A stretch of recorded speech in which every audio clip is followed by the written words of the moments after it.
Hey, there we go. Hello, everyone. Hello. Hi. Hi, hi, hi, hi, hi. All right, guys. I don't know, I'm in a good mood. Okay, let me see who's here. Quite excited. We have a lot of interesting things to talk about today. Let me see who we got. Who do we got? Um, all right. So we got who do we got? Who do we got?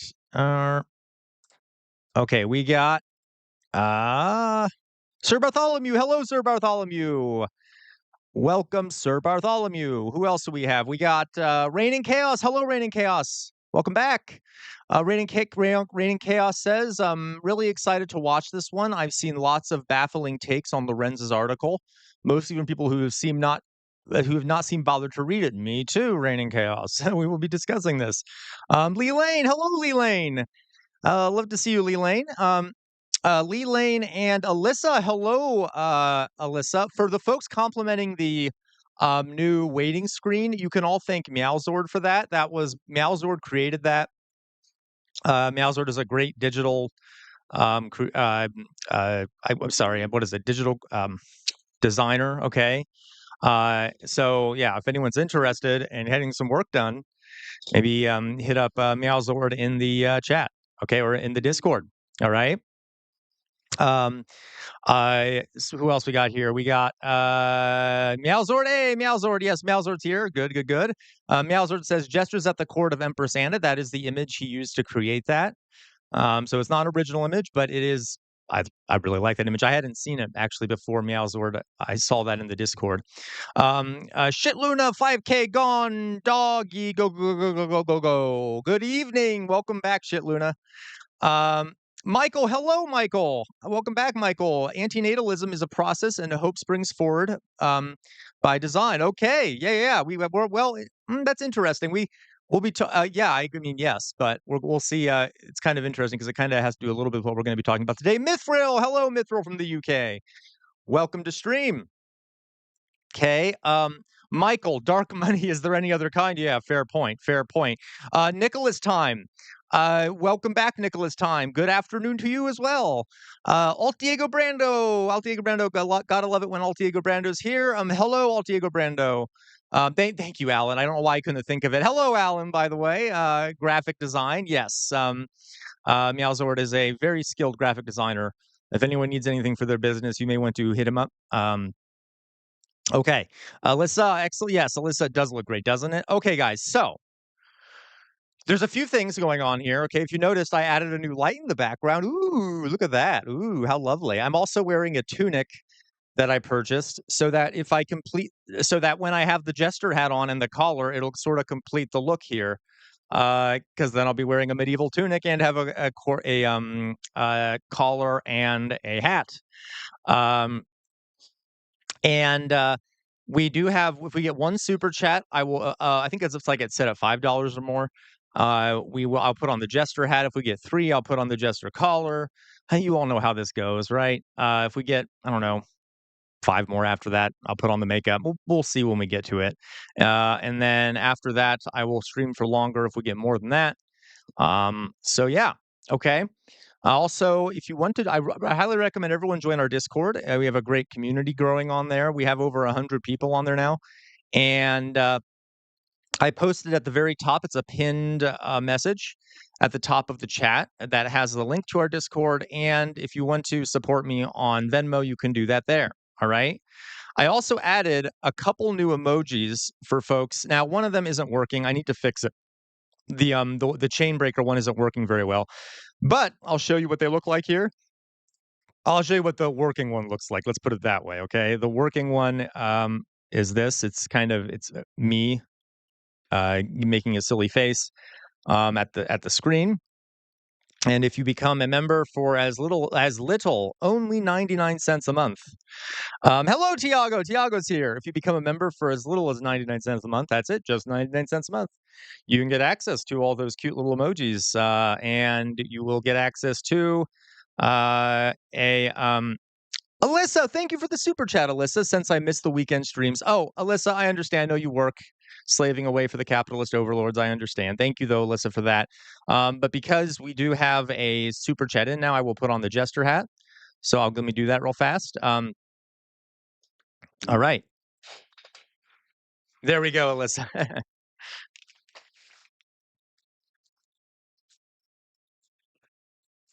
Trying to be careful because I just painted my nails a purple color, so I'm trying not to ruin my nails. They're still kind of drying. At least on one hand I did. Ugh. There we go. Let's see. Okay, there, that's better. That is much better. All right. Again, folks, if we get 3 more super chats or I guess 20 more dollars, I will put on the jester collar. All right. So I'll set it as 5, but uh 20K jester collar. All right. So you can become a member for as little as 99 cents a month by clicking the join button. And then you will also get a cute little jester hat next to your name, like you see in the chat. There's a lot of folks here who already have it. Oh, I need to remove this. Remove goal. New goal 5. Okay, there we go. Jester collar 3. Okay, there we go. All right. So there's the new goal. No, it's okay, Alyssa. Yeah, I'm sure you'll do fine on the quiz. You actually did really well despite having technical difficulties on the last one, so I'm sure you'll do fine. Okay, all right, guys. So we have a few things to talk about today. We're going to be talking about Taylor Lorenz, but as always, I'm going to start with a little lesson here, just something to learn about. So let's get into it. Let's get into it. Okay. All right. So let us begin. Let me change my screen over here. Boop boop boop boop boop. Live stream. There we go. Yay. Yay. Okay. So this is what we're going to learn about. We're going to talk a little bit today about evolutionary psychology, hunter-gatherers. Now, okay, as you all know, you can be guaranteed that the topics I talk about will apply to your lives. So I know at first it may be like, why the heck are we learning about this? But as you know, folks, wait to the end, okay? We will, it all will come to a nice little conclusion and it'll make sense about why I'm talking about these things, okay? And of course, it'll also make sense while I'm talking about it. Justify my ADHD, please, right, Meowsword? Exactly. We actually will talk about that, Meowsword, ADHD being a great adaptation for hunter-gatherers. Now, because I'm going to try and clip this and add it to my my YouTube channel, while we're going through this, I will pause intermittently at certain points to look at the chat and stuff. But while I'm on certain pages, I might not look at the chat. So just bear with me. And then at certain set points, I will pause and look at the chat. Okay. For the sake of the stream. Okay. All right, guys. So let's begin. So today we are going to talk about hunter-gatherers. All right. And what the heck is that? Well, we'll find out. Okay. If you were more interested in this, in the sort of the topics we're going to be talking about, I highly recommend you watch or you read the book Against the Grain by James C. Scott. He talks about humans' existence as hunter-gatherers and then how they transitioned over into sedentary civilizations. And then a movie that is not that great of a well, it's okay. This is a great movie to watch if you want to sort of see what happens when hunter-gatherers encounter civilizations. It is by Mel Gibson, so I'm not a big fan of him, but he does do some good movies.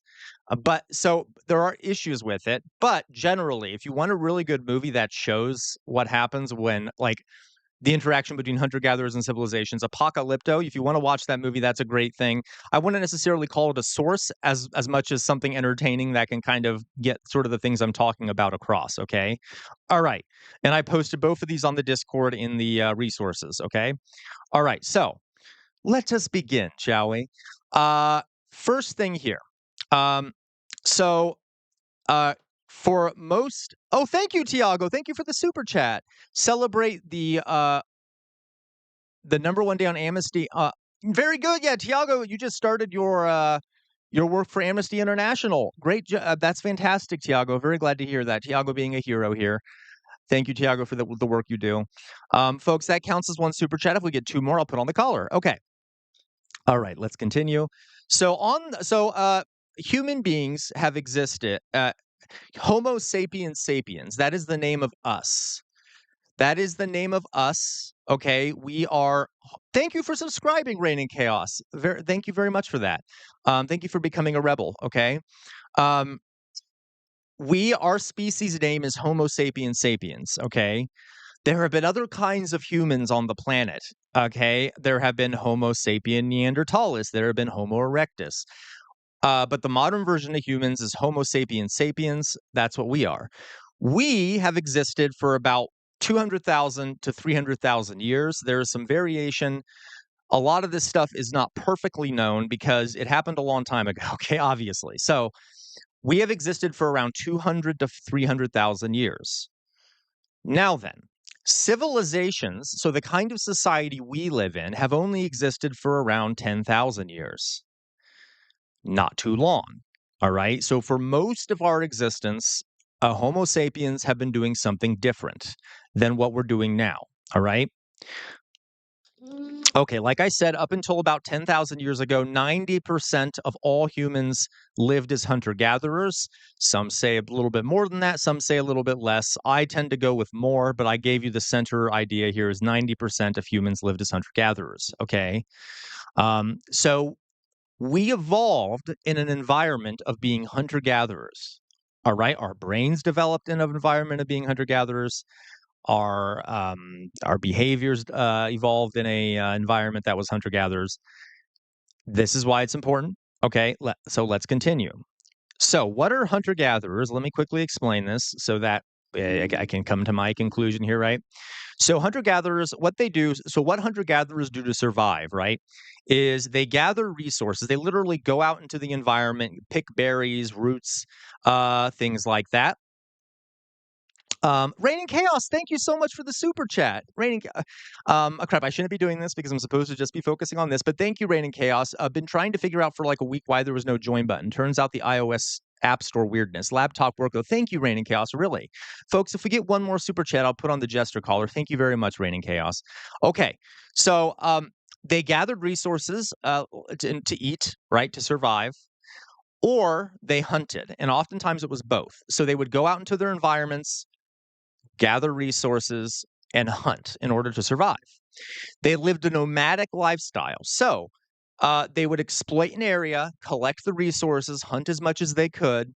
And then as soon as they were finished in that area and sort of had uh, nearly depleted those resources, not always completely, but depleted the resource area, they would move elsewhere and then start over again and begin gathering more resources. Okay. Uh, and by necessity, they were non-materialistic because you're not going to be able to pick up your Bugatti or your couch and move every once in a while, right? So material possessions were not that important to these folks, okay? And by the way, there are still hunter-gatherers today. There's not nearly as many. They're very, very rare, but they still exist today, okay? They were very non-materialistic. They didn't have this hyperfixation on things. They did not have a hyperfixation on things. I'm going to repeat that, okay? And because it was kind of unnecessary for them to, okay? They also, when it comes to gender, hunter gatherers, there's conflicts amongst anthropologists. Correct, Mithril. They also would follow. You're right, Mithril. Would follow established prey migration routes. Okay, depending various hunter gatherer groups were different. I'm very generalizing here, but different hunter gatherer groups were different. Some followed prey routes, others just kind of wandered. It depends on where you are, but yes, some absolutely did do that. So anthropologists disagree a bit on gender roles in these societies. Okay, hello, Kimberly, welcome. Um, so one study came out that indicated that in about 79% of hunter-gatherer societies, women were actually hunting alongside men. Women were hunting alongside men. This makes sense, okay? If you're taking down big game, you're going to need all the help you can you need, right? Okay? So, yeah, Demosthenes. So Demosthenes tried one of the new emojis. Unfortunately, I need to fix it. It's way too dark to see. But welcome, Demosthenes. That is the chain breaker emoji, which you can barely see. I need to fix it, but okay. So, All right, so that is one theory that they didn't really have defined gender roles, and women all hunted as much as men did. Okay, Dally boy, hey Dally boy. Okay, other studies, however, so other anthropologists disagree with this. It is not settled. Okay, show that women were more often the gatherers while men were the hunters. Okay, we don't really know. It's unclear if we'll ever know. All right. There's all sorts of variations on this, but what we do know is that the gender roles are more fluid than our in our societies, and they were egalitarian. There was not this idea of men or women are superior. Okay, regardless of what the roles were, they were equal. Okay, because you need both if you're living in this sort of way. All right. So that's just something to think about. Um, Yeah, probably Mithril. The other right, okay.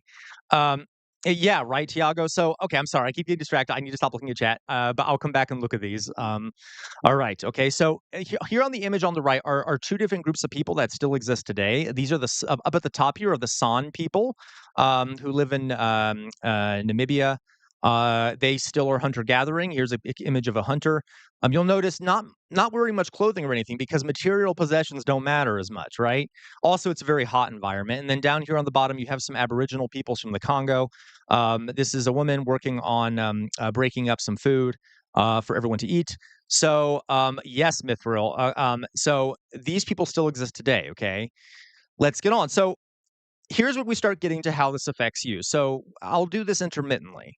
So we just talked about how hunter gatherers were nomadic. They'd always be moving around, okay, to find new things. And we still have that instinct. There's a German word called Wanderlust, okay? It's that desire to travel, that a desire to wander, to explore, to go on vacation, see new places. I assume a lot of you in chat have felt that before, if not, are feeling that right now, okay? That comes from when we were hunter gatherers. It was evolutionarily beneficial to have a sort of a desire to move around. Okay. You move around, you're more likely to discover more resources. You're more likely to not sit in one place for too long and then run out of resources. So we have that inbuilt desire. Also, um, going back to what who was it that said this? Meowzord said about ADHD. There are theories that ADHD is extremely useful in hunter-gatherer societies because people with ADHD seek constant stimulation, constant burst of dopamine, discovering new things, finding new things. And if you're in a hunter-gatherer group, that is very useful. It also means you're able to do more tasks of varied kinds depending on where you're needed because you can switch from thing to thing really fast. Okay. So ADHD might be an evolutionary thing that some people have that would have been very beneficial in a different way, in a different society. Okay. Sugar. Here's another thing. When you're wandering around in these groups, all right, you need to get calories. You need a lot of calories to survive, right?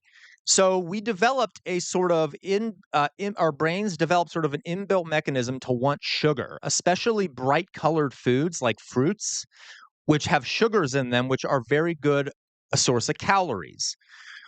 So our addiction to sugar is still around today. Okay.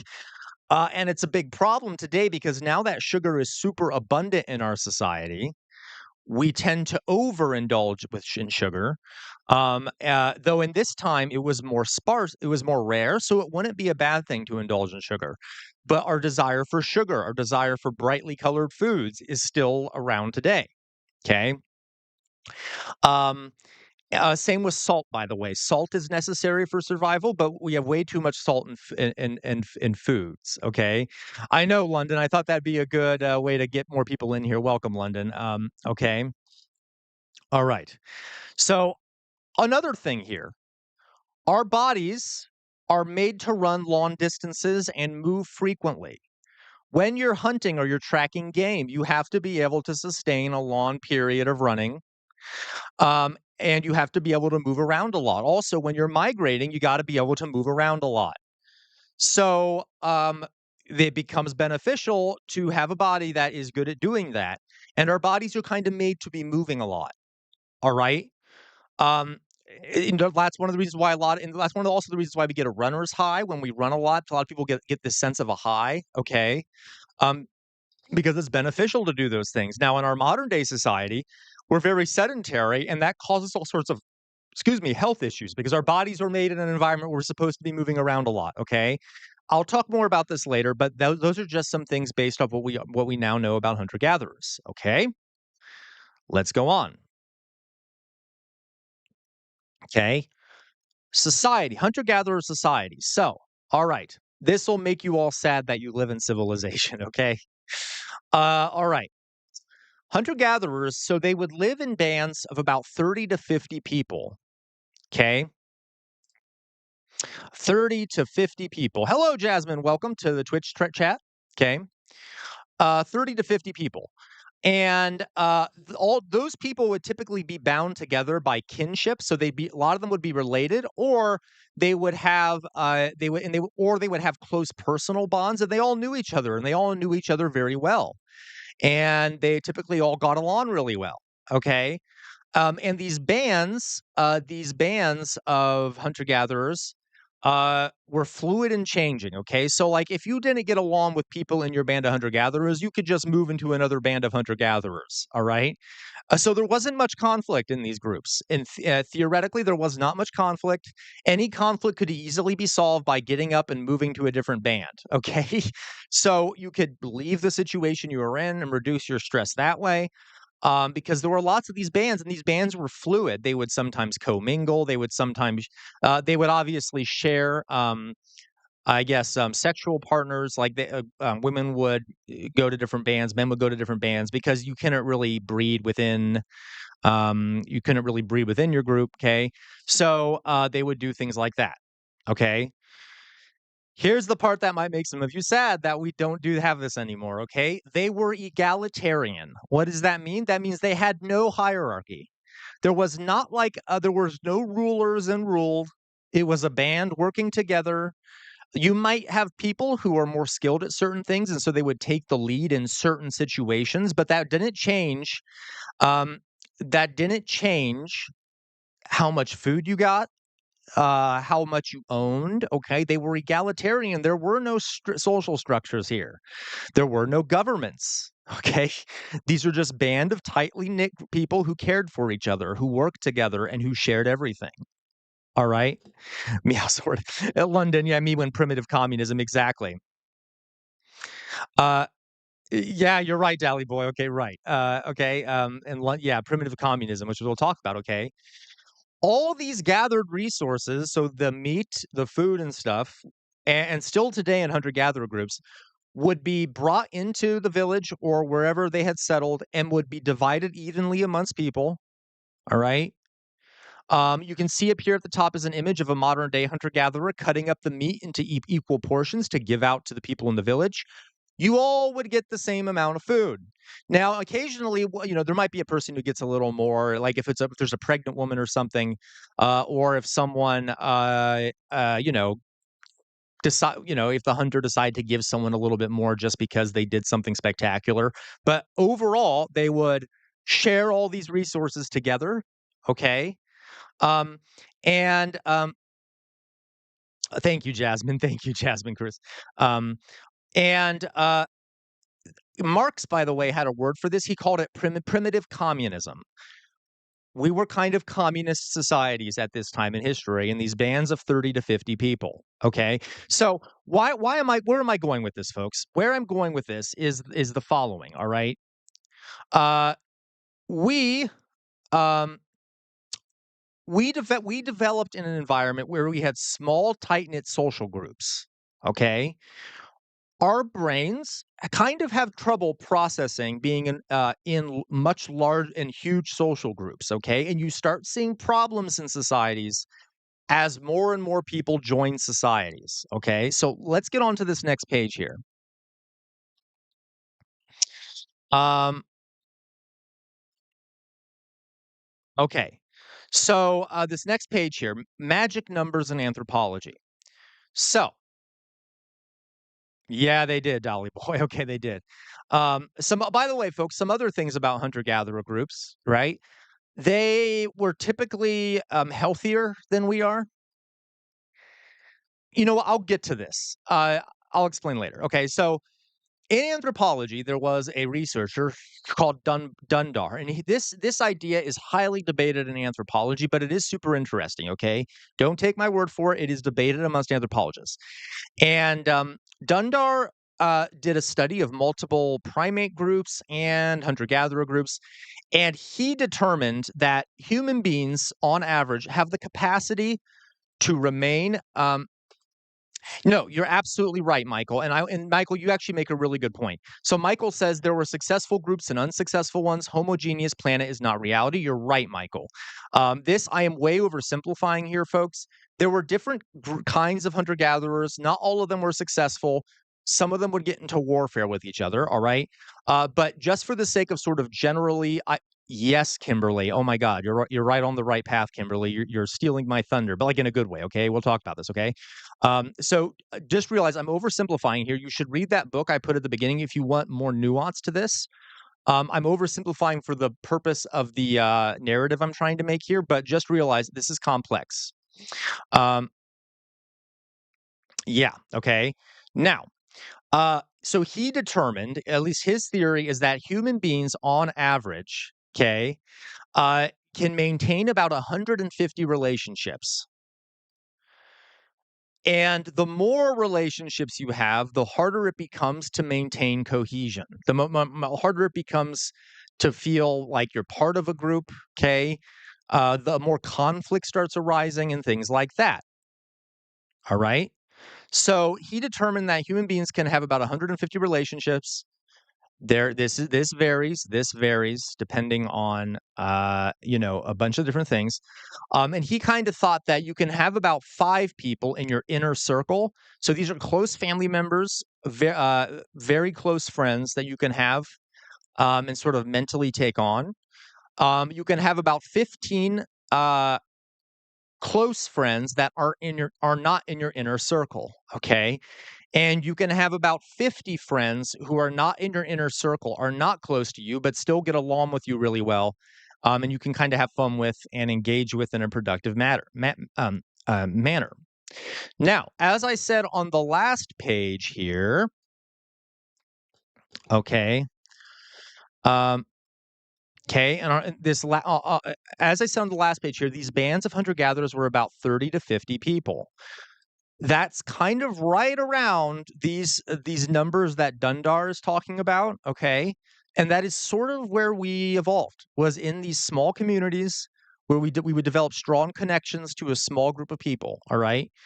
Beyond these numbers, you start seeing breakdowns in social cohesion. People start having trouble maintaining an egalitarian society where people are tightly connected. If you start trying to connect with more people than that on a daily basis, okay? So, you become more prone to conflict and demonizing others. And as Kimberly Jean brought up, okay, in groups and out groups begin to form once you get above these numbers.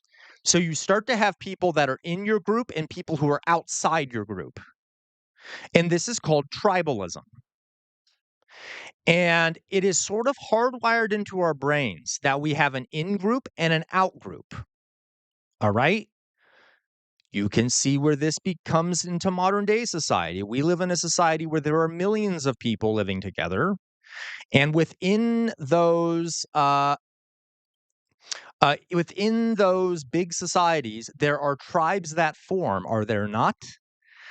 I am in the gay tribe, you may say, okay? I'm in the lefty tribe. There are people outside my group, right? There are right wingers who are outside my group, okay?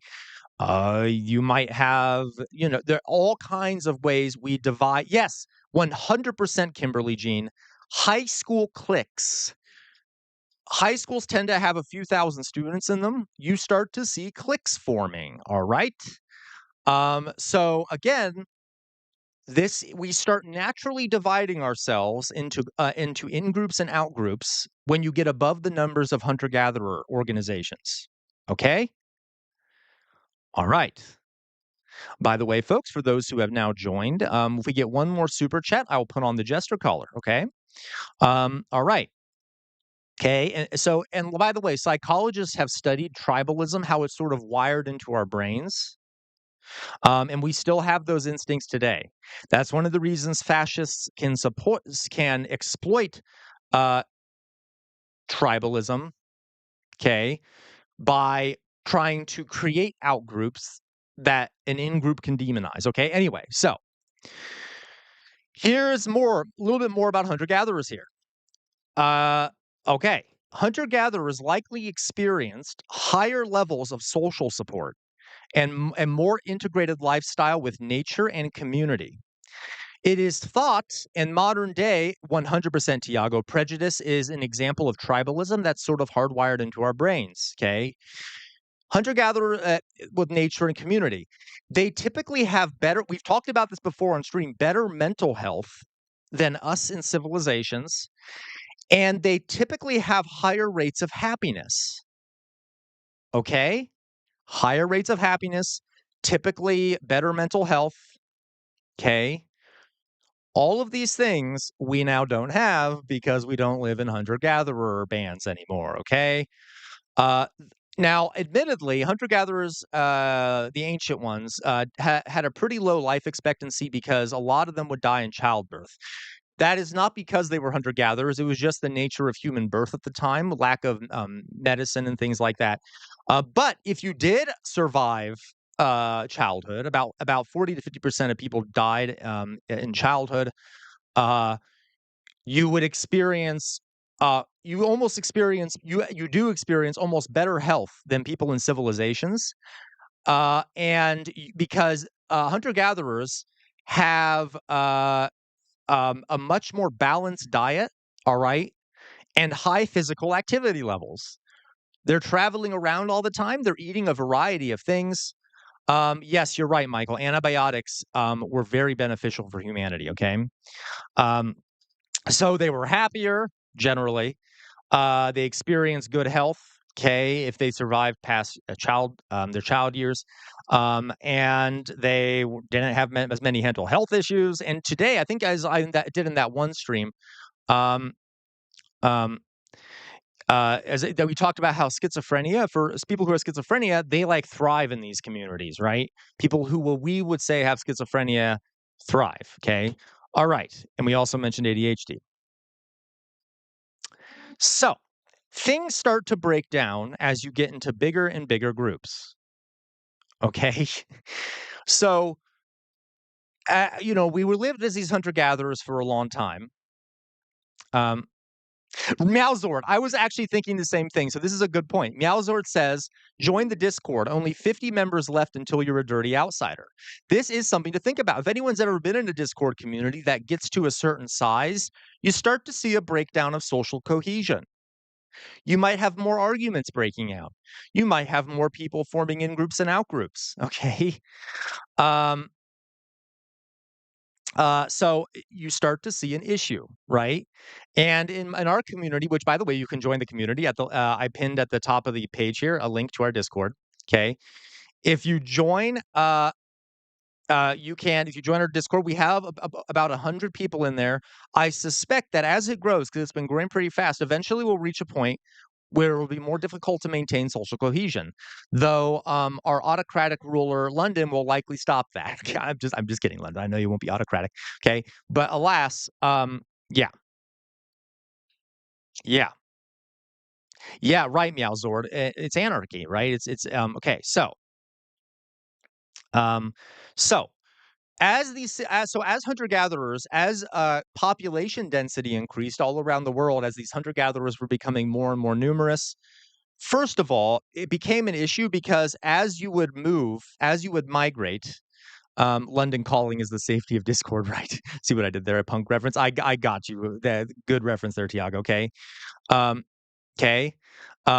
So as more and more people started populating the earth, it became problematic because typically when you start moving as you start migrating, you would start running into other groups who would want the territory you're on. So more conflict started breaking out. And on top of that, beforehand, when you were in a hunter-gatherer group and you ran across another group, no problem, just move somewhere else. There's plenty of places to go, okay? Not always, but a lot of the time, okay? So, as humans, started having trouble moving around because there were more people, they became more sedentary. So they had to start sitting in one place and doing things like farming more often, all right? And they would start living in larger communities. And as people started living in these larger communities, you start seeing a breakdown in social cohesion, and you start seeing things form. Uh, exactly, safety, Michael. Exactly. You start these things form called tribes. Now, these words are kind of messed up, all right? Kind of messed up. There was this old idea in anthropology that society progresses from bands to tribes to chiefdom to civilization. Okay, it's not that way it works. It's not the way it works. It is any form of this or these organization is not better than the other one. It is all based off the environment and what is necessary given the situation, okay? So just something to think about. Um, Yes, Nicholas, 100% Nicholas. Oh my God, Nicholas, we could talk about that, so maybe I will. Nicholas says the Tower of Babel as metaphor for societies becoming too large. Yeah, okay. All right. So this necessitated the formation of tribes, and what these were large groupings of people. And as we started seeing these large grouping of people who no longer just had natural connections to each other because it was no longer these small groups that all had familial relations, they start developing group identities to sort of overcome these barriers, right? So these tribes a lot of times start with ideas of shared origin stories, like like we were created from dirt and we came out of this mythical land, and that's why we're all in this group together. They also started developing things like spiritual beliefs that linked them all together. And these were all sort of, and I'm not saying that I'm not denigrating these spiritual beliefs, but they worked very well to try and bring some social cohesion to all these people who aren't related to each other, who don't know each other. Okay. But it didn't work perfectly. And so what you start to see in these tribes is that social cohesions had to be enforced by authority figures a lot of the time. Sometimes it would be these people called big men who were like very honored figures who would make decisions and decide um, who would decide like who needs to be punished for certain things, who has broken the rules based off customs. Okay, um, and chiefs. Okay, now chiefs were a bit more authoritarian, but would come around and spiritual figures and stuff would kind of start giving guidance to the community, and you would start to see some social stratification and some inequality. In tribes, you start to see some people having more influence, more wealth, and others not. Okay. Oftentimes, by the way, folks, these authority figures would mark their authority by wearing specialized clothing and garments. On the right here, you can see an example of that. Okay. Specialized clothing and garments to mark them as special because otherwise they just look like anyone else. All right. By the way, we still do that somewhat today. A lot of celebrities and stuff will wear designer clothing, and politicians will wear these really nice suits. And yeah, and it's sort of a way of demarcating, look, I'm special. I'm special. I'm above you. Okay. Anyway, all right. So, you also start to see in tribes punishments, and sometimes pretty brutal punishments are used to enforce social cohesion, right? So if you're someone in a tribe who is messing with the tribe and causing lots of issues with cohesion, you might be exiled from the tribe, okay? Or you might be executed, okay? So as we get larger, we start seeing more punishments and things like that. However, you still do not see governments, or at the very least, you do not see like mass organized governments. All right. Okay. So, by the way, folks, if we get one more super chat, I'll put on the gesture collar. Oh, I think I just said that actually. Okay. Now we get to civilizations. Okay. And here's where the shit hits the fan. Okay. In a lot of ways. So, oh, I need to change this so I can see all the chats here. Okay. Uh, All right. Yes. Okay. So, all right. Civilizations. This is what we live in now. Yeah, exactly, Robert. Yeah, things that's sort of thank you. Yeah, Dally Boy, civilization, boo, boo. Yeah, Robert, I just thought about things fall apart. Yeah, they do. Uh and a lot of these adaptations that humans did were to try to prevent things from falling apart as much as possible. Okay? I'll go on with that. I'll say something a bit more about that later, but okay. So then you see civilizations forming because as these tribes got so big, it became even harder to maintain social cohesion, and resources were being depleted out in the environment. So suddenly you start seeing, um, oh yes, absolutely, Robert McGarry, yeah, the novel. I didn't even catch that. That's a good point. Okay, so you suddenly get civilizations. Now the word civilis means city, and this is where you see the first cities. Okay, and remember, yeah, right, Kimberly. Okay, we have only had civilizations for about 10,000 years. We have not been in civilizations for very long if you look at human evolution and history, okay? We've been around for around 300,000 years, only 10,000 of those um about 10,000 of those have been civilization, okay? So civilizations are large, like we're talking thousands upon thousands of people that are sedentary and agricultural. They stay in one place and they raise crops to feed people. Okay, they are extremely hierarchical. All right, they have castes and classes, and these are typically ranked. So there are lower castes and classes and higher castes and classes. On the right here, you see an image of a sort of an anthropologist depiction of the Mayan civilization, where here at the top you have a king or a priest, and then there's another caste or class below them, which is the council made up of the royal family. Then you have the nobles, then you have the merchants and artists, and then you have all the laboring people at the bottom, which are kind of like a throwaway. And in most of these societies, the vast majority of people were at the bottom, and then you had these higher classes above them. Okay. Yes, Doug on the left. Yep. Okay. This is called hierarchy. Okay. And you see in civilizations massive increases in hierarchy. Matt Saigai. Hello, Matt Saigai. Welcome. Okay. You also in civilizations see the development of states, which is government. Okay. Because as you have a breakdown, when you have all these thousands of people living together, it suddenly becomes really hard to maintain social cohesion. If it wasn't already before, it's getting even worse. Okay. And so states are governments run by bureaucrats um, who have a monopoly on the use of force. So these governing structures had a monopoly on using violence to enforce rules and things like that. Okay, and to somewhat ensure social cohesion. There's more to it than that, but this is where you start getting things like laws. Laws start getting developing. Okay, Okay. So you suddenly start seeing laws. And I think most of you have probably heard of the Code of Hammurabi, which is the oldest law code that we have. All right. That you also see the development of writing because in order to maintain these hierarchies and make sure a government is working, you kind of need to develop writing so that the bureaucrats can get the same message from the government. There's lots of other reasons too. You need writing, but writing developed. Okay. Um, Laws suddenly start coming into being. Okay. Taxation. People started getting taxed so that the upper classes could maintain their station even if they weren't doing much work. All right. You see, and then you start seeing a much more brutal warfare and constant warfare between these states over control of territory and things like that.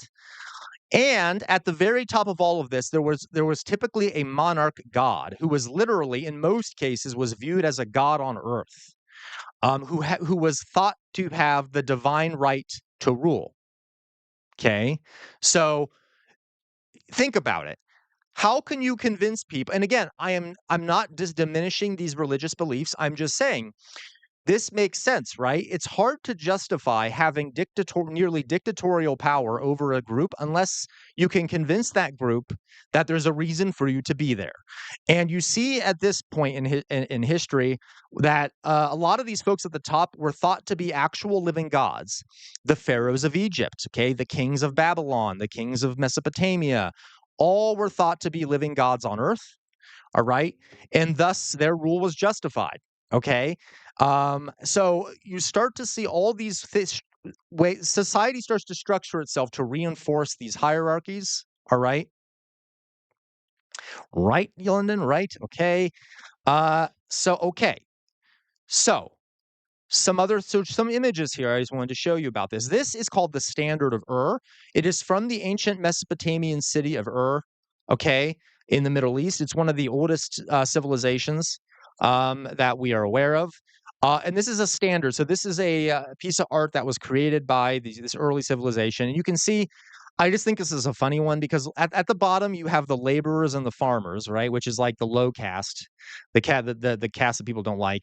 Then you at the top at the middle you have the merchants and such. Okay. And then at the very top you have the nobles. Now look at what the nobles are doing here, okay? Look at what the nobles are doing. They are sitting in chairs and drinking. They ain't working, okay? And if you notice over here on the right, there's a lyre, which is like an instrument. So they get to sit around all day drinking and listening to lovely music. And they're at the top of this hierarchy, okay? So this I just love the standard of it's very revealing about how these societies were structured. Okay. Guys, you have some great chats here. I'm gonna pause here just to look at these. Yeah, things fall yeah, Kimberly Jean, 100% funny. We get to civilizations, but then we become less civilized. Correct, Kimberly. Okay. Michael, crusades happen to keep the kids busy and promised land them in. Yep, Michael. Okay. We're all serfs. Yep, Doug. Okay. Michael, the collapse of the individual leads to establish priorities of self-loving, missing in consumerism. 100%, 100%, London. Yes, London, you're right. Some people see Trump as God. We have our own kind of mythical beliefs about the president, okay? The belief that they are chosen by the people, right? That they are an elected representative. They've been selected by the mystical power of democracy, and that's why they're there. Now, folks, if you know anything about campaign finance, we know that's not the truth, okay? At least not anymore. There's a lot of bribery that takes place and stuff. So we even in our modern day civilization still have these sort of mythical ideas about the ruler. All right. Mythical ideas about the rulers. They're not the same as they used to be, but they're still there. Okay. Matt Saigai, that's how religions ruled, indoctrinated, manipulated, and oppressed entire civilizations. No need to be nice about it. Matt Saigai, I am with you there. You know I'm an atheist. That being said, Matt Saigai, I am also an anthropologist, so I try not to use demonizing language like that. But yeah, okay. But admittedly, yes, Matt. Okay, fine. I do agree with you. All right. Yes. Okay. Yes, I do agree with you. Okay. Michael, dome ceiling of U.S. Capitol building is a mural of George Washington rising to heaven. Yes, Michael, and you're right, Michael. A lot of the founding fathers kind of have deific status. There's statues to them everywhere, very similar to what we see in ancient Mesopotamia and Egypt and stuff. Okay, and these statues kind of serve to give them immortality and things like that. We don't necessarily put yeah, and I will say Christian nationalists do put religious undertones on these things. Okay, thank you, Matt Saigai. Thank you very much. Yeah, it's a like kind of a medieval thing in case. So that when I can actually look like a jester when I get the collar on and stuff, okay? Dally Boy, they do that and they are nobles. Yet I do that and I'm lazy and have to get a job. Dolly Boy, you're after my heart here. Exactly, exactly. In our society too, right? In our society too. A lot of the hyper wealthy don't do much. Don't do much labor, don't contribute much. A lot of them just move stuff around on the stock market and get wealthy doing it. You're doing all the labor, okay? Um Okay, Macon, I've been thinking a lot about things like this as I've worked more in corporate environments. Macon, I'd like to know what some of your ideas are about this. What some of the things you've learned are. Doug, on the left, corporations are people in the U.S. I know legally they're considered people, which is disgusting, and it's actually worse than that, Doug, on the left, because corporations have more rights than individuals in the United States. If you look at the law codes and stuff. So yeah, they're super people. Okay, they're people that have more rights than individuals. Okay, so again, standard of error. Let's go to this next page. I want to show you how severe this became. And when we look at this next page, try to think of analogs to our modern day society. All right, try to think of analogs to our modern day society. All right. So there was a discovery made. I can't quite remember when this was. But there was a discovery made, 1930s, I don't remember, I think it was the 1930s or something like that, I can't remember. Archaeologists discovered this massive burial, in, the Middle East, 'kay, from a Mesopotamian city, from Ur, 'kay? And, the few things were interesting here. One, there were a few thousand people in this burial. Trump failed again? Kind of. You will see. We're applying our ideas about civilization to modern day civilization, okay? It'll make sense Trump failed, I promise, okay? And we've actually been talking about Trump and like the mythos around Trump and things like that. In this burial, okay, there were a few people, I can't remember the exact number, folks. I think it was like 6 to 12 who were buried with tons of very, very luxurious goods. On the right is one of those goods that was uncovered, a golden hairpiece. It was very obvious that the people in these burials were, in fact, nobles. They got buried with a whole bunch of their property, all right? Uh, a bunch of gold, luxury items, and things like that. Clearly, they were in a privileged position. They were also buried slightly separately from what was called the death pit, okay? And so people were separate and in great, beautiful burials. Then there was the death pit. And the death pit, you can see here, this is a sketch of how all the bodies were laid. They were kind of just thrown in there together, put on their sides, rounded up, laid next to each other. They were not buried with any goods that were particularly luxurious. They were kind of stuffed together in a hole. And as these archaeologists were looking at these bodies, they found a lot of them had holes in the back of their heads, like someone had punctured the back of their skulls while they were alive. And what they ended up finding, the theory here goes that for a lot of these nobles and these kings and stuff, sometimes when they died, all the servants in their household would be expected to go with them. So for the glory and honor of that individual, you would, after the king died, you would take all of his servants and all of the people working for him.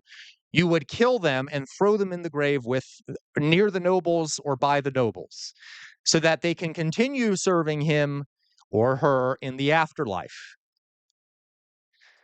Now, we in modern day society don't necessarily do that, right? We don't.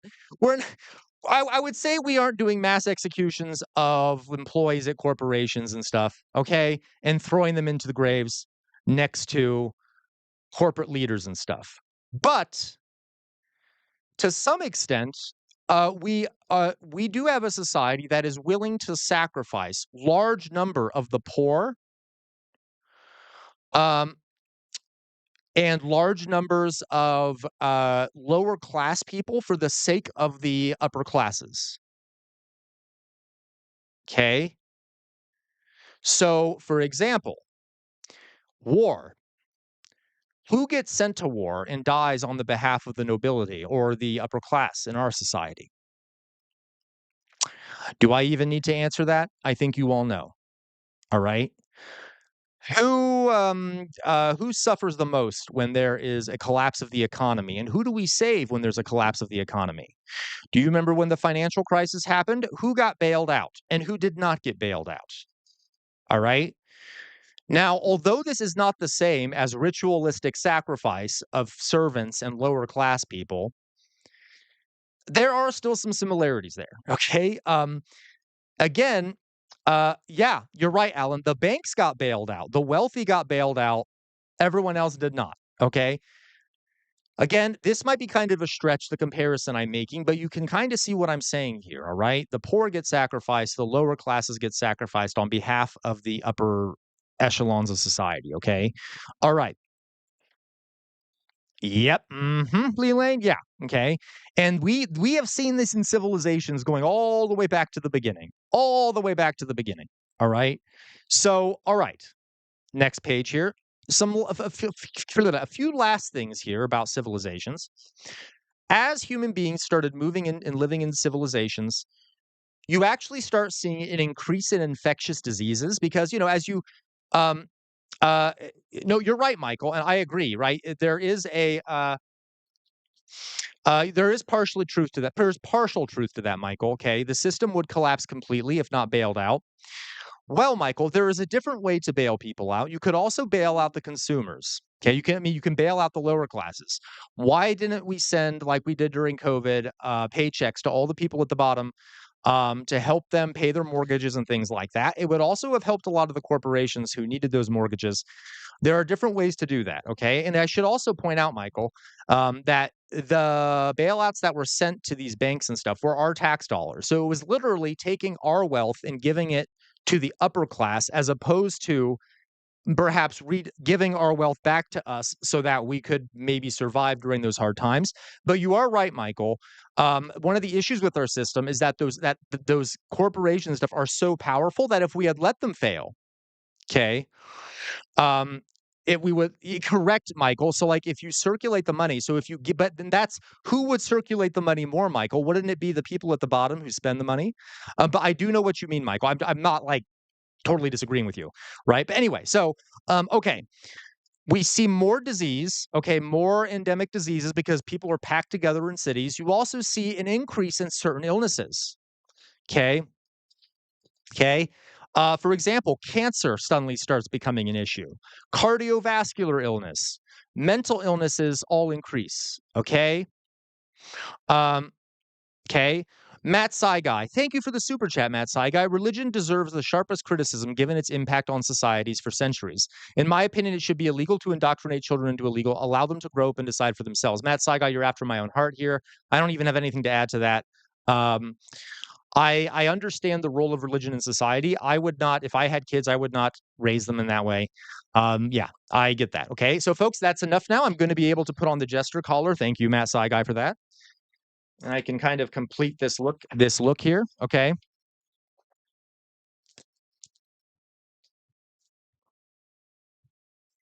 All right.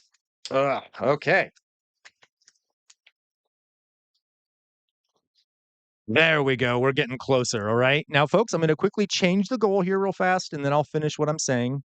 I'll remove the goal, and we will put in if we get 5 more or $20, I will put on the makeup, okay? And it just needs $2 or more for each one. 30K makeup. Okay. There we go. All right. So there we go. Now let's continue. Um, yeah, absolutely, Doug. Okay, offshore money, digital money has little effect on the health of society. You're right. You're right, Michael. You're right, Michael. Yeah, you're right. I mean, that offshore money and digital money has little effect on the health of society, on as a whole, right, Michael? It's very beneficial to the wealthy and stuff, the people that own it, but it doesn't necessarily help people here, which is part of the reason why I think we should take that money and give it to everyone else. But anyway, that's just my socialism coming out. Doug on the left, it's worse than that. Government is borrowing money from the rich. Um, uh, borrowing money from the rich so they get interest slash more wealth. Yep. Doug on the left, 100%. Alan W. The rich hide their money overseas to find loopholes. Yeah, you're right. Sorry, not wrong. I disagree. Uh, Mid-throw. Okay, gotcha. Lee Lane. I've raised mine to find their own way, and all three have different beliefs. Southern Baptist, atheist, one still agnostic, but laughs at Christianity. Hey, I got you, Lee Lane. And that's kind of my thing, folks. Like, I understand people have religious beliefs. Sometimes those beliefs can be very comforting for people. As long as people can come to those conclusions themselves, like I am not, I'm an atheist, but I wouldn't call myself an anti-theist. I understand, but that's a great way to approach it, Lee Lane. Okay, okay. So, life expectancy. So we not only do we see all those other issues, okay, more diseases, increased issues with cardiovascular health. Because remember what I said. Um, uh, let's see here. Mental illness all increased. Life expectancy actually dropped in early civilizations. People didn't live as long, they became shorter. We have skeletons from the time people were shorter and they didn't appear to live as long. Also, when we move from hunter gatherers to civilizations, the skeletons from back then all have really gross, rotted teeth because they were eating cereal crops, which have a lot of sugar in them and stuff. And that will rot your teeth. It also, um, um, uh, and less nutritious food was available because you were basically mainly eating these grains and things like that, which weren't terribly nutritious. So those are just a few other aspects of civilization. So my final point here, folks. All right, mixed with some of the other things. Now, for this, I know there's other socialists in here. Okay, but it's just something to think about. What modern day problems stem from civilization, and what modern day problems stem from capitalism? All right. It is sometimes hard to tell. Okay. Some of the issues we have are more of an issue of us living in a world with mass populations that necessitate the creation of civilizations, and there are natural problems of civilizations. Other problems we have are due to capitalism. And I mean, there's also other things that cause problems, but generally speaking, what I'm talking about here. Okay. So it is an ongoing question. And for these socialists that are here, as a fellow lefty here, hello, comrades, just be careful because I do know a lot of lefties who will sometimes conflate capitalism with civilization. So there are some things that even under a socialist government, it's still a civilization, you will still have issues with. So just something to think about, okay? And think about, folks, how this impacts our lives, how we are still a civilization and we still have a lot of these traits, okay? The hierarchies, the mythical beliefs about leaders and things like that, okay? So there you go. All right. Um, okay. So let me go back to my face here, folks. Let's see what we got here in the chat. Whoop-a-doop-a-doo. All right. Okay. Woo, that was a good conversation. Thoroughly enjoyed it. Okay. So I hope that you all learned something there about some of the things we got to deal with as living in a civilization. Okay. Um, Lee Lane, that's funny. My youngster calls the resurrection the original Walking Dead. Y'all are worshiping a zombie. Teens are fun. Lee Lane, I got to admit, I used to call Easter Zombie Jesus Day. Just 'cause I thought it was funny, the idea of Jesus walking around, but yeah, no, that's funny. Okay. Uh, so, all right. I agree, Alan. I don't think anyone should have $1 billion. I just don't get the point. Like, what's the point? At that point, you have enough. Let's put it that way. Um, uh, my late dad was C of Eva Carr. I'm pagan, and we agreed about more than we exactly. And I will say, folks, so what who was that who said that? No, not Lee Lane, I'm sorry. Mithril said, okay? You have to understand there are certain things that across societies are cultural universals and religious universals. There is not a single society on earth that thinks murder is okay. Now, let me tell you, there are the definition of murder is different from society, but every culture has this sense of murder bad. Most societies have, all societies have a sense that stealing bad. The definition changes, and all religions do too. Okay. So there are a lot of similarities. There's a lot of more similarities between religions than there are differences in a lot of ways. Okay. It's interesting. Okay. A lot of these things are part of our evolutionary heritage, like empathy, not killing each other, things like that might be partially built into our brains. So yeah. Uh, yeah, I agree. Okay. Crystal Greg, welcome back, Crystal Greg. Uh, yeah. So again,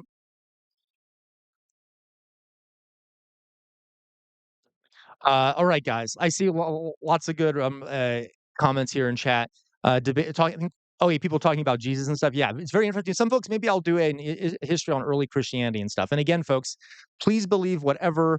Yes, it is, Kimberly. It is. Lack of empathy is a huge issue. Okay, um, just please, like, believe whatever religion you want to believe. I am not. I don't mean to sound down on anyone who has religious beliefs here. Yeah, it's a human thing. Okay. Okay. And by the way, folks, by the way, historically, Jesus was a badass, absolute badass. And again, I'll talk about it on stream sometime, even for the atheists here. Just as a historical character, he was pretty damn interesting and pretty damn cool. Okay. Uh, yeah. All right. So, just something to thought. Okay. Not a fan, Matt Sci guy. Not a fan. Okay.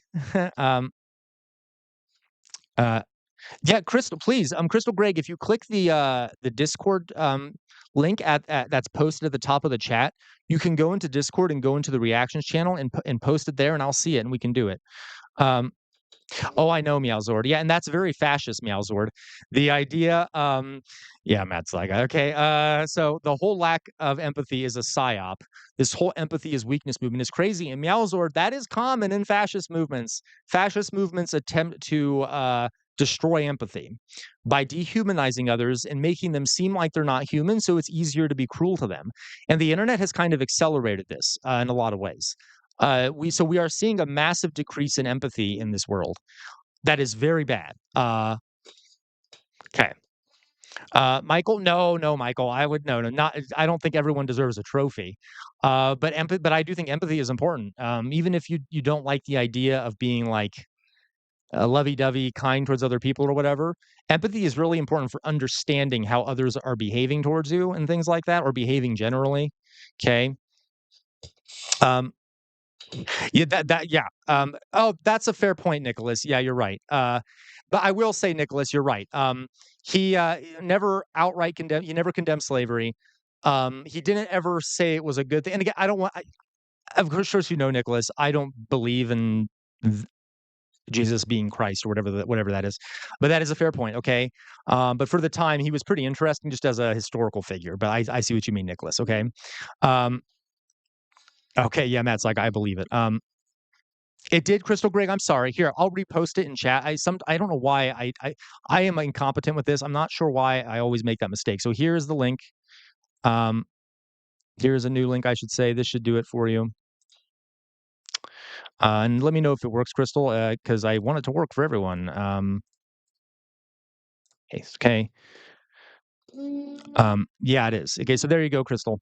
I just posted it in the chat. Hopefully, if let me know if it works. If it doesn't work, okay. All right. Yeah. Uh, yeah. Okay, guys. So, um, and folks, I will say I used to volunteer for an organization called Recovering from Religion, which helped people get out of live a secular life after getting out of typically cults. But so I overall you're saying in chat, I'm with you there. I'm with you there. Okay. Anyway, um, all right, guys. So next thing we're going to do here, right? I think a lot of folks, excellent, Crystal, fantastic. Okay, so what we're going to do here, folks, is we're now going to talk about that thing that was in the news, um, Taylor Lorenz. Okay, I am very interested to hear what all you think about this. I think it's super interesting. She published an article revealing a lot of dark spending going on to fund different content creators on YouTube by the Democratic Party, by the way. Jay Shadow, hello, Jay Shadow, welcome. We just ended a segment, Jay Shadow, so you're here just in time to get into the new segment. Okay, so let me pull up the screen here, and we will get into this discussion now. I have read quite a bit about this, but I would like all of your feedback here, folks. Anything I may have missed, I did, Alan. I saw that. Thank you. Okay, and I was going to pull it up probably after these next few points. Okay. Um, okay, so let's talk about this. I'm going to show you a video that Taylor did. Well, should I? It's a bit long. Yeah, I'll show it to you. I might skip some parts. Okay. Yeah, we learned how to hunt a mammoth, exactly, okay? So, let me pull this up for all of you. Let's talk about what this is about here, okay? What is it? What are we talking? So Taylor Lorenz, okay? Um, Taylor Lorenz, uh, who is a really good journalist. I know people have, yeah, Mithril, I understand that. Um, I totally agree, Jay Shadow. I totally agree. Okay. Jay Shadow, Mithril, first of all, Mithril says, I unsubbed from Pacman when just after COVID, he was gloating about how well his stock portfolio was performing. Yeah, I have not been subscribed to him for a while because I thought it was weird how he never talked about Gaza. Anyway, which we now know why. Jay Shadow, I understand that they are trying to fight fire with fire, which can be effective, but I hate that they don't just platform on publicly funded elections. 100% Jay Shadow. I agree, Jay Shadow. And also, I wish, well, we'll get into that, okay? Um, it is not, Tiago. Okay. So Taylor Lorenz wrote this article, folks. I highly recommend you all read it if you have a moment. It's on Wired, and it's titled "A Dark Money Group is Secretly Funding High-Profile Democratic Influencers." Okay, um, and it reveals a lot of information. K Lala, I know K Lala. Me too. Welcome to chat, K Lala. Okay, so uh, let's take a look at this. Okay, the initiative aimed at boosting Democrats online had offered up to $8,000 a month to push the party line. We're talking the Democratic Party line.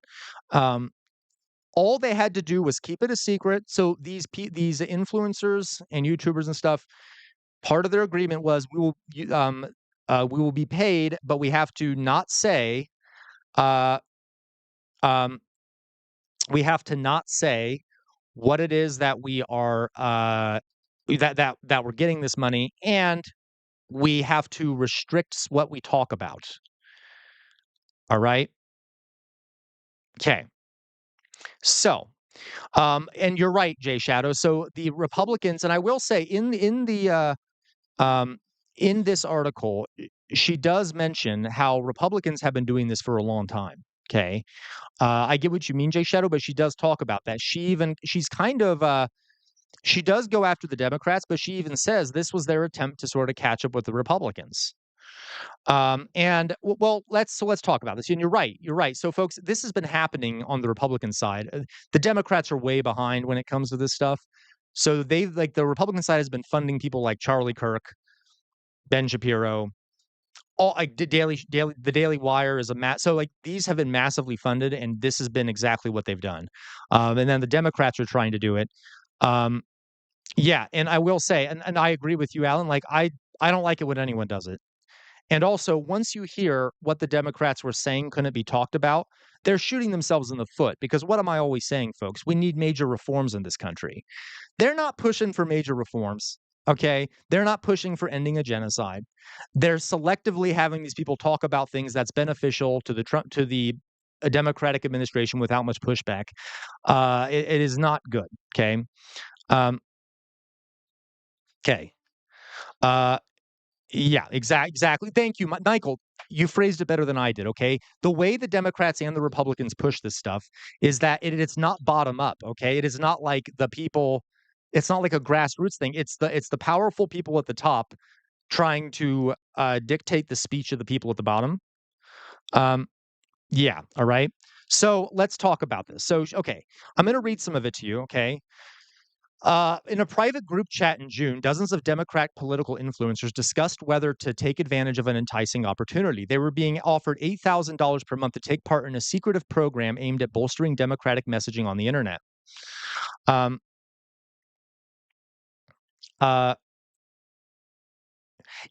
K Lala, I I don't think you've been in here before, K Lala, but I'm loving you. Okay. Yes. Okay. They're funding the same neoliberal BS that lost the election. Exactly. And that's what infuriates me because they're shooting themselves in the foot. Now, if they were funding progressives and allowing them to speak openly, I'm all for that. 100%. But they're stymieing change by what they're supporting here. Okay. And we need change, folks. As I've said, we are living under fascism. Jay Shadow, that's which is fair, but the way the article is framed and being perceived by the public, yeah, that's admittedly that's fair. Uh, that is very fair, Jay Shadow. I agree. Okay.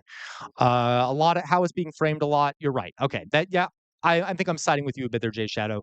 That being said, I admit I think that it is important for people to know about it. Yeah. Okay. All right. Yeah, Michael, it is their gig. All right. Okay, exactly, Alan, right? So, okay, so the contract, so they got sent this contract, folks, from this organization called Chorus, which is a nonprofit arm of a liberal influencing marketing platform. And it came with strings. It mandated the extensive secrecy about disclosing their payments and had restrictions on what sort of political content creators could produce. Um, okay. Hey, Jonas, welcome. Okay. In their group chat, so she got a hold of their group chat. By the way, Taylor Lorenz doing a great job by doing this, by getting all this stuff. Great active journalism here. In their group chat, influencers debated the details. Should we send a joint email with all of our email addresses, or are we going to send things separately and hope they change things for everyone? Lorenzo, a non-binary creator in Columbus, Ohio, I live right near there, okay, with over 884,000 TikTok followers, asked the group. Some joked about collective bargaining. Any Newsies fans here? Eliza Orlins, a public defender and reality TV star known for her appearance on Survivor, posted in the group. Okay, so these influencers in the chat collectively had at least 13 million followers across social media platforms. They represented some of the most well-known voices online posting in support of Democrats, and they're key to whatever the party moves next. But ultimately, the group didn't make much progress. You know what, folks? I feel this is kind of boring. I'm going to just put on the video of Taylor Lorenz talking about this. Let's do that instead. I don't want to have to read this aloud to all of you. I'm sure it'll be more interesting if we just listen to her. Yeah, neither have I, Alyssa. I've heard of a few of them, but not many, which makes me happy. I've heard of Tyler Brian Cohen, who I never liked anyway, because I could tell he was a Dem, okay, like a Corpo Dem. And I also never really liked Pacman because I thought it was weird how he never talked about Palestine. So let's all right, so I'm just gonna make sure the audio captures here. We can watch this together. I think it'd be better, more entertaining if we watch the video. Let's see here. Okay, so here we go. Let's listen to what Taylor Lorenz has to say. Influencers on the internet. And a powerful liberal dark money group is secretly funding some of the biggest Democratic influencers on the internet. And I got a hold of their contracts, payment terms, recordings of their meetings, pitch decks for the program, email and text messages between the creators discussing terms, company communication, and more. My story is out right now on Wired, and it's linked in the description below. But before we dive into the nitty-gritty details of who is secretly funding some of the most prominent Democratic voices on the internet, it's important to understand what's been happening over the past 9 years. In 2016, I was a politics reporter covering the election. I was traveling across the country, attending Trump rallies and talking to voters. And one thing that a lot of them had in common is that they had discovered Donald Trump and his MAGA movement on the internet. They were bombarded by his content on platforms like Facebook and Reddit and fed his messaging through a burgeoning ecosystem of far-right online influencers and forum admins. Online influence was central to Trump's rise and played a huge role in his 2016 win. On election night in 2016, while almost the entire mainstream media was huddled up in the Javits Center watching Clinton lose, I and a small handful of other journalists were across town at the Midtown Hilton, where Donald Trump was camped out with his family and campaign advisors. I was in the room at the Hilton when Trump won and stayed at that event until 6 in the morning. What was notable that night, and why I think that evening was such a watershed moment, is that when Donald Trump took the stage for the first time as the incoming president, he was surrounded by new media. That big party room at the Hilton was packed with MAGA influencers, far-right internet personalities, and popular online figures. Again, the right has been very good at this for a long time. So we can't forget that the right has done this with limited pushback for a very long time. To Jay Shadow's point. Oh. Influencers were there again. just a few months later, those influencers were there again. They all got together to celebrate the night before his inauguration at an event called the Deplorable. The event was a who's who of early MAGA content creators. It was organized by right-wing influencers Jack Posobiec and Mike Cernovich. Other online figures like Cassandra Fairbanks and Gavin McInnes were also in attendance. The Deplorable was held at the National Press Club, and a Peter Thiel associate involved with planning the event said, quote, "Doing it at the press club asserts that we're the new force in town." The whole night, and I was there, was about how MAGA influencers were the new media. Attendees vlogged the party and posted an endless stream of content to Instagram and Twitter. And by the way, folks, you've noticed that during the White House press briefings, they've now the Trump administration has opened up seats for people who they call new media, which are these online creators and stuff, to try and amplify their messaging. Deplorable was live streamed on YouTube and the conservative live streaming platform Right Side Broadcast Network. When Cernovich spoke to the crowd, he talked about how the influencers had been able to seize control of the media through the internet. He said, quote, "We ran Twitter. The ground had shifted and media had been permanently upended." Bristol, but back then, legacy media and certainly the Democrats absolutely refused to acknowledge it. I will never forget getting up on stage at a DC event in 2016 to give a slideshow presentation. See, this is what bothers me about the Democrats. They finally are right, Jonas. You wonder why, right, Jonas? They waited forever to engage in the tactics that the Republicans are using, and then when they finally do, they do it in a bad way. Classic Democrats. Classic Democrats. About influencers like Jake Paul and the entire crowd just laughing. Throughout the 2010s, the mainstream media continually declared that the influencer industry was dead, that content creators were just selfie-obsessed narcissists. Not a single mainstream media outlet had a dedicated beat reporter covering the content creator industry. Absolutely Instead, spineless, legacy Robert. outlets declared this whole shift towards independent influencers as a fad. They refused to acknowledge how online influence played a pivotal role in Trump's win. Just think about those. Why do you think they were so resistant to this?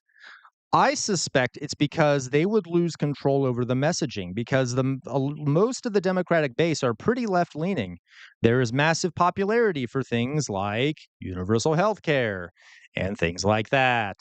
And if they let content creators, if they support content creators without regulating them, they might have to change their messaging. And since they're being donated to by massive corporations and stuff who don't like that messaging, you see what I'm saying? Aside from blaming Russia for buying Facebook ads, they ignored the MAGA movement's very real and very organic grassroots support online and acted like Trump's win was an anomaly. But the reality is that conservatives had been laying the groundwork for total online dominance for years. The far right began cultivating a personality-driven media ecosystem back in the days of talk radio in the 90s. And when the internet came along and social media began to really take hold in the 2010s, conservatives leaned in hard. Turning Point, a nonprofit that advocates for conservative politics in high school and college, was founded by Charlie Kirk in 2012 and quickly emerged as a de facto influencer network. Ben Shapiro founded the Daily Wire, which birthed a slew of right-wing influencers just a couple years later in 2015. Around that same time, Gamergate, a misogynistic hate campaign aimed at driving progressive women out of video games and media, provided a blueprint for how the internet could be weaponized by the far right. Gamergate also catapulted the first generation of MAGA influencers to fame. The alliances that formed around Gamergate's participants. It is telling that the Gamergate situation was extremely misogynistic, and that's kind of what propelled a lot of this to happen. Okay, what does that say about the base of the right wing? Okay, like the core of misogyny. Okay, anyway. Including Milo Yiannopoulos, Candace Owens, and other future right-wing internet stars, eventually metastasized into a sprawling network. In their book, Meme Wars, the writers Joan Donovan, Emily Dreyfus, and Brian Friedberg argue that Gamergate funneled an entire generation of young reactionaries to MAGA. Steve Bannon, who was central to Donald Trump's win, praised MAGA influencers like Milo for creating an online army that got turned on to politics and Trump. These far-right online creators and the groups of reactionaries who followed in their footsteps eventually came to amass enormous power and serve as the backbone for the broader right-wing media ecosystem even today. When 2020 hit and the pandemic forced everyone online, you'd think that the Democrats would have Does anyone else cringe when you see Candace Owens' face? Like, it's like a natural reaction for me. I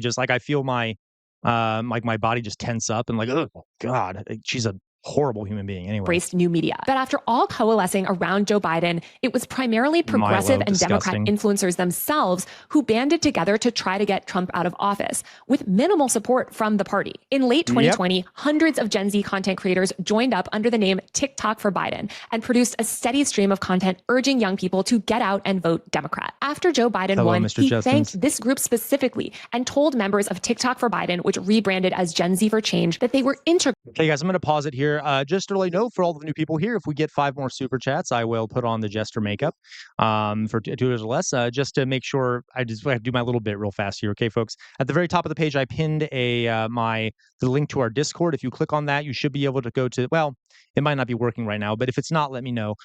You'll be able to join our Discord channel, which has a great growing community there. I recommend you join it. You can also make recommendations on there. And if you like my content and want to support my channel for as little as 99 cents a month, just 99 cents a month, you can become a member, use all the emojis I've put in the chat, all the emojis you see in chat, and you get a cute little jester hat next to your name. You can also support me on Patreon. And with that, we'll continue. To rallying support online and delivering him a win. Biden's White House attempted to engage more with influencers, especially in its early days. COVID had made everyone, including the media and even men in Silicon Valley who had maligned the influencer industry for years, realize that the creator economy was probably here to stay. But they still sort of treated it as a sideshow that was secondary to traditional media outlets like CNN and the New York Times. In 2021, the Biden White House worked with influencers to promote the rollout of the COVID vaccines. And in 2022, the administration began briefing TikTokers about the war in Ukraine. But soon, influencers began asking hard questions, especially those progressive Gen Z influencers who helped get Biden elected. When Biden falsely declared that the pandemic was over in 2021 and started to dismantle public health and enact policies on COVID that were further to the right of Donald Trump, disability justice influencers challenged him. And when Biden approved drilling projects that would devastate the environment, climate activists on TikTok fought back. Then, after October 7th, when Biden began And see, folks, I will say this is partially why there is some hope, okay? There is an independent apparatus out there of content creators who are fighting very hard against Trump, okay? And they have a lot of power and influence. The issue here is the Democratic Party keeps blocking them and preventing them from being utilized in a way that is, you see what I mean? There are a lot of people out there that are sending the right message.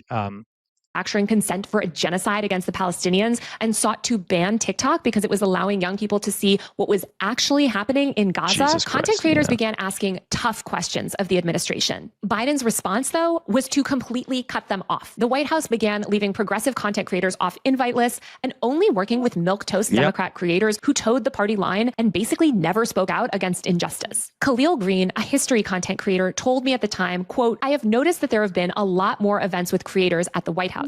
But the creators that are getting invited are the creators who are very pro-Biden and just parroting talking points or sharing photo ops of them smiling with the president." I swear, the Democrats are like a cult, like the ones at the very top. Like they just cannot see outside of their set ideology, their set desire to please the donors. Like it's right in front of their faces. Why can't they see what they need to do? It's enraging. Not the creators who have been critical. Green said that he hadn't been invited to the White House since he criticized the administration over the TikTok ban and genocide in Gaza. Annie Wu Henry, a political influencer and digital strategist who has worked on Democratic campaigns, told me that while the Biden White House once treated creators as independent media, after influencers began questioning Biden on things like Gaza, the administration began playing favorites. She told me, "That is disgusting, by the way. Think about that. What upset them was people talking about a genocide that they weren't doing anything to stop." Quote, "Biden's team is trying to say that they're handling influencers like the press. But the thing is, the press briefing room has to have Fox News no matter what. They have to allow all the media in. When it comes to influencers, the Biden admin only lets in people who agree with them. Anyone else who gives a little bit of pushback is not welcome." I've recently come to learn that a lot of founders and marketers don't quite know how to look up the competitor's marketing strategy. This picking and choosing and trying to control the influencer landscape had stark consequences for Biden, as I wrote about at the time in the Washington Post. In the first 4 months of 2024, nearly a quarter of top left-leaning content creators on TikTok posted anti-Biden content, according to Credo IQ, a social media analytics firm. Those posts collectively amassed over 100 million views. The majority of anti-Biden content was from young, non-white creators who were talking about how Biden and the Democrats were out of step with the culture and what most young voters wanted. According to a 2024 Morning Consult poll, 2/3 of Gen Z voters, that's 67%, said that Biden's decision to back the TikTok ban, support the genocide in Gaza, lie about COVID being over, approve new oil and gas drilling projects, among a slew of other issues, made them unlikely to support him and left a sour taste in their mouths about Democrats. When Kamala Harris became the nominee after Biden dropped out in late July, things didn't improve much. The Harris campaign's influencer strategy was totally backwards. Rather than capitalize on the momentum that she had initially amassed from progressives online, the campaign shunned left-leaning content creators in favor of more controlled media appearances. Correct. They sought to crack down on online speech and blacklisted content creators who had criticized the administration or Joe Biden. The Democratic National Convention in Chicago initially accredited over 200 creators under their Creators for Kamala program, and even placed some on the convention floor. But the Harris campaign and Democratic establishment only admitted influencers who were already extremely loyal to the DNC. Instead of embracing a wide range of creators on the left, including progressive... Is that too fast, folks? It's a long video, so I just sped it up to 1.5 times speed. If it's too fast, let me know and I'll go back. The Democrats built a tightly controlled echo chamber. The campaign once again blacklisted influencers who interviewed members of the uncommitted movement or spoke out about the war crimes that the Democratic Party and Joe Biden had sanctioned. Several high-profile content creators had their access revoked mid-convention. Hassan Piker, the largest and arguably most culturally relevant... Yeah, so as Alan was saying, folks, Hassan Piker is one of the largest, most successful content creators on the internet. And the Democratic Party still refuses to learn the lesson. Okay. So, yeah. The influencer on the left was initially invited to the convention, but after he interviewed delegates from the uncommitted movement, his access was revoked on stream. This approach alienated younger voters who increasingly get their political news through authentic, unfiltered online voices. And it revealed a deep misunderstanding of how cultural legitimacy is earned in the digital era. The content that was produced under this strategy flopped hard. Harris's Call Her Daddy interview, which was heavily promoted as this major moment to reach young audiences, was stiff and felt scripted. Instead of viral moments, the campaign had centrist Democrat influencers with no organic audience repeat talking points, avoiding the issue. Yeah, and folks, if you want to hear a really annoying thing that happened, look at the interview that Kamala Harris did with, was it Sean Fain? I can't remember, one of the big union leaders, where they didn't let him ask all of his questions and they shut it down. And then right after the interview, she pointed at him and said, "You better get on board. You better get on board." And he's like, "Well, why though? You're not offering me anything." Okay. That people actually cared about. Meanwhile, Harris passed on opportunities to meet audiences where they were truly engaged. She bombed so badly on a potential appearance on Kareem Rama's Subway Takes that the video didn't even get posted. She also failed to land an appearance on Joe Rogan. The Democrats funneled resources into glossy but lifeless content that just did not resonate with anyone outside of the DC consultant class. The DNC lauded Beltway-adjacent safe content creators with small audiences while dismissing genuinely influential figures on the left. The result was an influencer strategy that completely squandered cultural capital and reinforced the perception that Harris was a manufactured and out-of-touch candidate. Throughout all of this, Trump was busy endearing himself to millions via freewheeling conversations with popular live streamers and podcasters. He went viral on podcasts like the Nelk Boys. By the way, folks, remember when Kamala Harris first started running and she had some, indicated she said she wanted to do some somewhat progressive policy. She was extremely popular. But then all these donations came in and suddenly she pulled back on those policies and didn't talk about them anymore. And who would have thought she lost? Send and Theo Vaughn. On November 5th, 2024, Kamala Harris lost. Trump won the popular vote and the Democratic Party's abject failings could no longer be ignored. McKenna Kelly, a journalist for Wired and undeniably the single best reporter covering the intersection of politics and the internet, memorialized the Democrats' failed strategy in a 2024 piece titled, quote, "The Year the Democrats Lost the Internet." Media Matters founder David Brock, a staunch Democrat, told McKenna, quote, "The floor has absolutely collapsed with the Democratic Party's brand online. People who don't care about politics don't like us. People who care about and work in politics don't know how to represent us. We are seen as completely out of touch, and as more folks turn to unconventional methods to get their news and media, we are set up for a colossal failure going forward without a strategy shift." For months, leaders of the Democrats, high-profile donors, and liberal political figures bemoaned their lack of support online. The Democrats were finally forced to confront the reality that the media landscape had shifted. In an article I wrote about Trump's win for The Hollywood Reporter, I found that by late 2024, by nearly every metric, legacy media was in decline. Average monthly unique visitors to websites for the country's top 50 newspapers declined 20% to under 9 million in the fourth quarter of 2022. According to ComScore data, the amount of time people are spending consuming legacy media content is getting shorter every single year. The influencer economy, however, is skyrocketing. It's set to surpass $500 billion by 2027, according to a recent Goldman Sachs report. In 2023, 30% of consumers trusted content creators more than they did 6 months ago, according to a report by Sprout Social. And since that report was published, the numbers have only ascended. Rather than confront the wildly unpopular policies that the Democratic establishment continues to cling to, liberals convinced themselves that they only had a messaging problem. They began crowing online about how Democrats simply needed... and oh my God, it drives me insane. Like, they're so close to getting it. They're like, people think we're out of touch. You know what we should do? We should change the messaging. Or maybe you are out of touch and you should change what your platform is and push for the things that people want. But no, they can't do that because the basis of their power is money that comes from big donors. Okay. A left Joe Rogan. Quote, liberals need to build their own Joe Rogan, somebody who can speak to the people that he speaks to, the Nation's Elie Mystal posted on X. The lesson that many Democrats seem to have taken from their stunning loss in November was just more podcasts. A slew of DC political consultants, many with zero experience in the influencer industry, recognized an opportunity. Soon, organizations began sprouting up and soliciting millions of dollars from donors. The billionaire and millionaire donors that Democrats are so reliant on were seeing headlines about the party's failed influencers strategy, and they wanted to put money towards changing that, but they also had no clue about how the internet works. The mainstream media, as usual, only made things worse. Instead of accurately explaining to readers that the Democrats' platform itself was the problem, traditional news outlets convinced a lot of rich people that if Kamala Harris had simply paid the right Twitch streamers or done a podcast or two more, she would have won. So it's into this climate that these nonprofits and consultancies start to emerge. One of the most high-profile ones is a nonprofit called Chorus. Chorus launched with a splashy profile in the New York Times.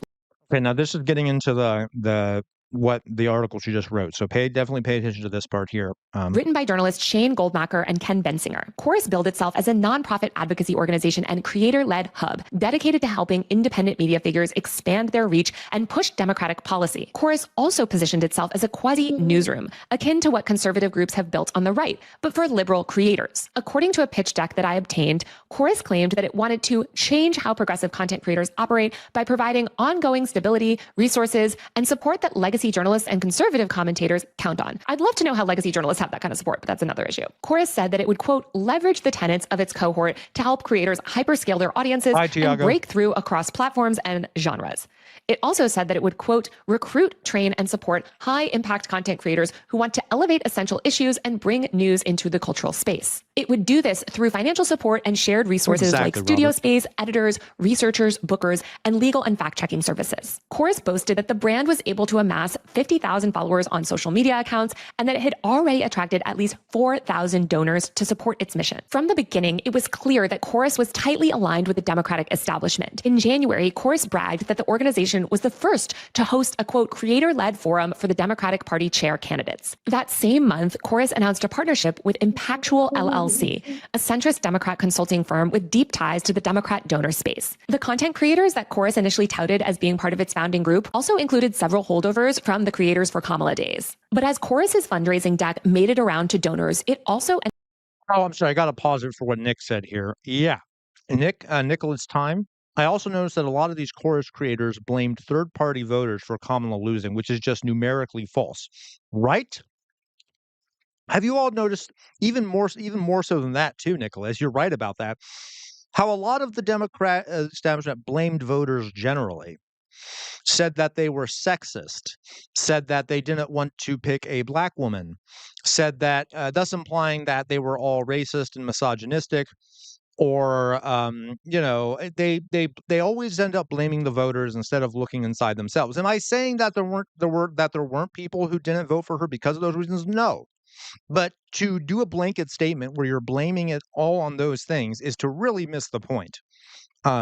ended up in the hands of some big-time talent agents and managers that represented or knew some of the less pro-establishment creators featured in the deck. Some agents balked at their clients being included in a fundraising deck without their prior knowledge, and other anti-establishment or pro-Palestine creators who had never signed up to be part of Chorus were confused and angered that their images were being used to raise potentially millions of dollars without their consent. In addition to the fundraising deck, the faces of several influencers were also featured prominently on the Chorus website beneath a giant donate button. Users who clicked the donate button were taken to a fundraising page that read, quote, "Supporting Chorus means supporting independent online voices and building the next era for online news and conversation." But donations made via that page did not go directly towards the creators pictured. Multiple influencers featured on Chorus's website were frustrated that they were included on the page and used to solicit small dollar donations without their consent. Progressive YouTuber and former Media Matters staffer Pat Abugazaya, who's running for Congress in Illinois, was pictured on Chorus's website and included in fundraising decks without her approval. She asked that her image and name be removed and no longer used for fundraising and marketing purposes. When I asked Chorus about this back in April, Chorus's co-founder, Brian Tyler Cohen, issued a statement through his comms director saying, quote, "Chorus came together quickly on a few Zoom calls with creators after November." Brian Tyler Cohen being sort of the leader of these content creators. I think she'll probably talk about it, but he was a big part of this. For those who watch him, just be aware of that. There might be a reason why he doesn't talk about certain things like Gaza or criticizing the Democrats. And we've been running at full sprint since then. As a creator, I would never want to put another creator in a difficult position for any reason, and we removed Kat when she asked. Ali O'Brien, a progressive creator who was featured on Chorus's website below the donate button, said that the company must have just taken an image of her off social media. She said, quote, "I did not even know that I was on this website. I am not financially tied to them at all." V-Sphere, known as Under the Desk News, who has over 3.6 million followers on TikTok, told me, quote, "I'm not in any collective at all. That's my problem with the way it went down. I don't think anyone should be pitching me other than me. What we need is for people to invest in independent media, and that doesn't necessarily mean investing in a consulting group that is going to become a middleman for independent media." Chorus's effort to act as a bridge between creators and political leaders ruffled the feathers of influencer management companies and talent agencies as well, whose job it is to negotiate opportunities for their talent. Representatives for big-name creators told me that they felt like Chorus was luring their clients with promises of access to political leaders. Quote, "Then they go to a bunch of donors who don't know anything about the creator space except that we need a left-wing Joe Rogan, and they raise money from them. These are dollars that belong to the creators," the marketer said. Another representative at a major Hollywood agency who asked to remain anonymous told me that Chorus, quote, "has no respect for how the entertainment industry works. They think they're smarter than the agents and the agencies. You can get away with that in the short term, but they're going to get the party blackballed. There are only so many times that agents will allow some middleman to take ad dollars from our entertainers before they're like, F these people. And they're getting very close to that." After I reached out to Chorus, remember, a large part of this, folks, was not just trying to influence what these creators were saying. It was to raise even more money for the donors, for the Democrats. Doug, on the left, it would have been better received if the goal was actually what the stated goal is. Yeah, totally, Doug, on the left. And if they didn't limit what these creators could say, that would also have helped.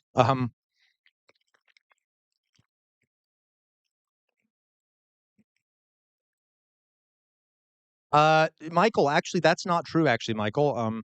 Now, I know there are multiple studies and stuff out there, but the majority of Americans, for example, agree in universal health care, agree in more gun regulations, agree in defunding, not sending more money to Israel. The majority of people do believe those things. So why don't we have them? Because we're not really a democracy right now. We're corrupt. Yeah, you're right. Exactly, Matt Sai guy. Libs really like to talk about Trump, Trump, Trump, Trump, Trump, Trump, Trump, Trump, Trump, Trump, Trump, rather than offering any sort of positive. That's fair, Izzy Moreno. I know some people don't like Taylor Lorenz, but she did do an interesting article recently.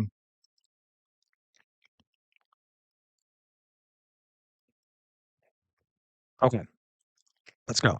For comment about all of this back in April, Chorus sent an email blast out to the creators in their network reading, quote, "Some reporters are reaching out to creators about Chorus, and it seems with not great intentions." To me, this set off immediate red flags. As a journalist, anytime you reach out for comment about something and the company or organization immediately starts smearing you, especially when they're bad-mouthing you to people who have nothing to do with the story, claiming that you have not great intentions, you know that there's more to that story. Let me just also say that claiming journalists whose job it is to challenge power, investigate wrongdoing, and report on news happening on their beats folks, there are a few people in chat here. Welcome to chat, by the way. Welcome to the stream. I just want to throw something out here, okay? I know some folks in chat, and please think for yourselves, right? I don't have a monopoly on truth. Are saying that these content creators are claiming that Taylor Lorenz is lying. All right, so let me explain something real fast, okay? And again, stick with your opinion, okay? But I'm just telling you something. So the article that Taylor Lorenz wrote appeared in Wired magazine. Wired magazine is an extremely renowned publication. And when they publish an article with this amount of research, they have to do extensive legal work to make sure that they're not going to get sued for it.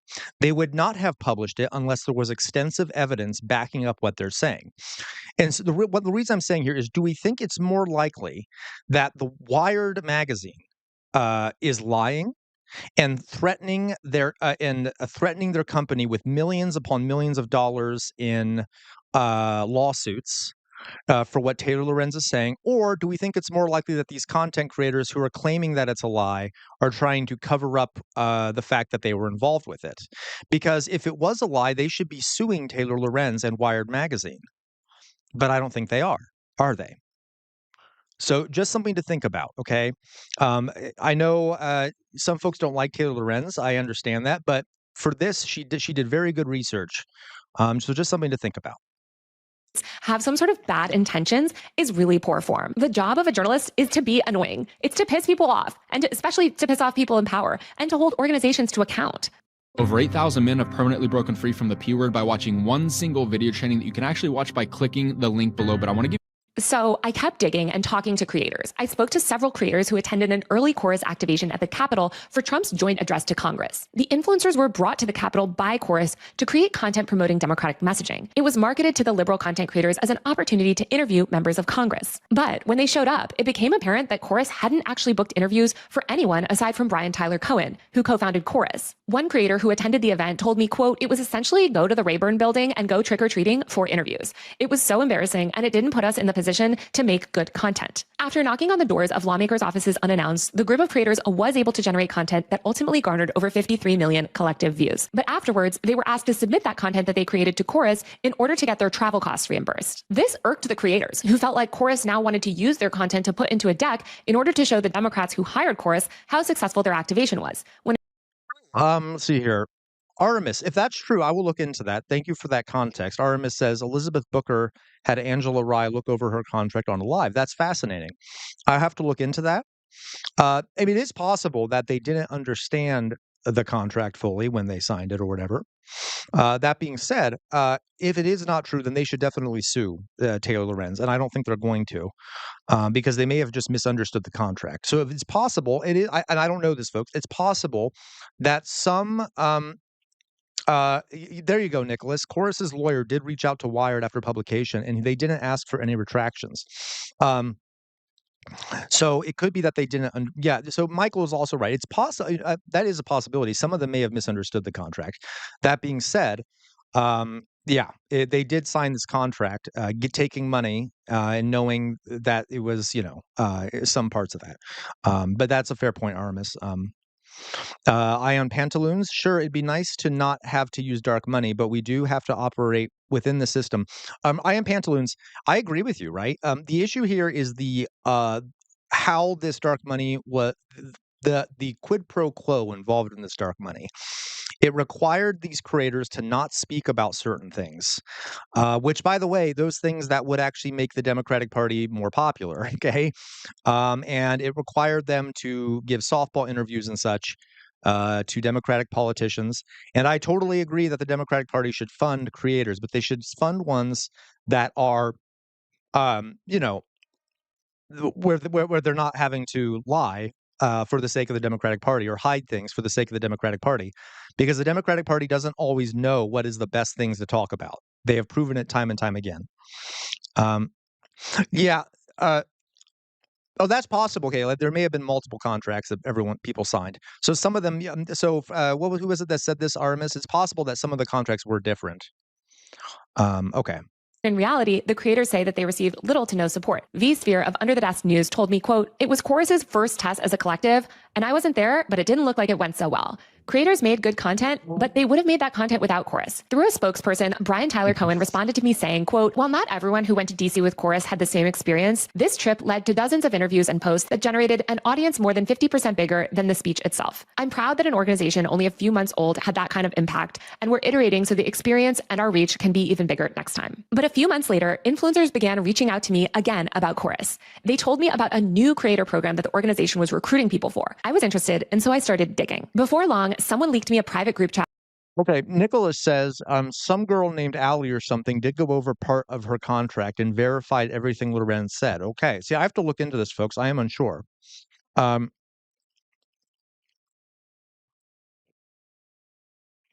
Where dozens of Democratic political influencers were discussing whether to take advantage of an enticing opportunity. As I write in Wired, the influencers were being offered I will totally clip this segment out. $8,000 per month to take part in a secretive program aimed at bolstering Democratic messaging on the internet. But the contract, which was sent to them from Chorus, came with some major strings. The influencers in the group chat debated the details and whether or not to try to collectively bargain for changes in the contract. Lorenzo, a non-binary creator in Columbus, Ohio, with over 884,000 TikTok followers, asked the group, quote, should we send a joint email or are we just going to send things separately and hope they change everything for everyone? Eliza Orlins, a public defender and reality TV star, posted, quote, any Newsies fans here? We're a union just by saying so. A reproductive justice influencer named Perry, who posts under the handle @WomenInAmerica, posted in the thread, quote, reading through this revised Chorus contract like, you win some, you lose some. I also think there's at least 4 other things that should change, laughing face. But the vibe I got from their email was that there would be minimal, if any, changes. Erin Parnas, a Gen Z news influencer who has been called the Gen Reigning Chaos. Reigning Chaos says, we still don't know exactly what they are and aren't allowed to talk about it because it isn't spelled out in the contract. Influencers say that it wasn't enforced, but it was in the contract.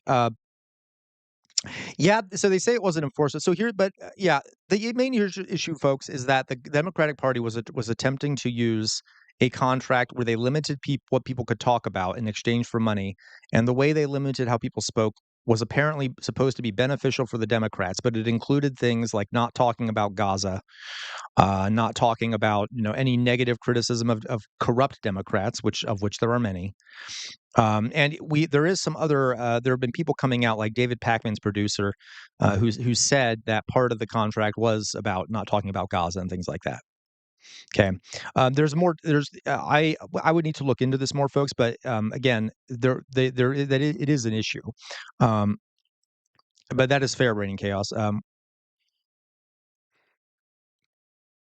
Z Walter Cronkite posted to the chat, quote, I don't feel strongly about pushing, to be honest, in regards to the contract. Quote, they aren't going to modify. Linux Lover, welcome to chat. That is my point, Linus Lover. You are right, and I agree. That's what's dumb about what the Democrats did, is that they shot themselves in the foot by attempting to be more like the Republicans and actually fund some content creators, but limiting what they were saying to things that were actually that are not as popular. Okay, if that's like they did it, they finally did it. But then they shot themselves in the foot by not talking about the things that would make them extremely popular, right? And you're right, Reigning Chaos. It wouldn't benefit their funding, but but that's the issue, right? Why are they so? They only care about the funding, right? They're obsessed with the campaign contributions.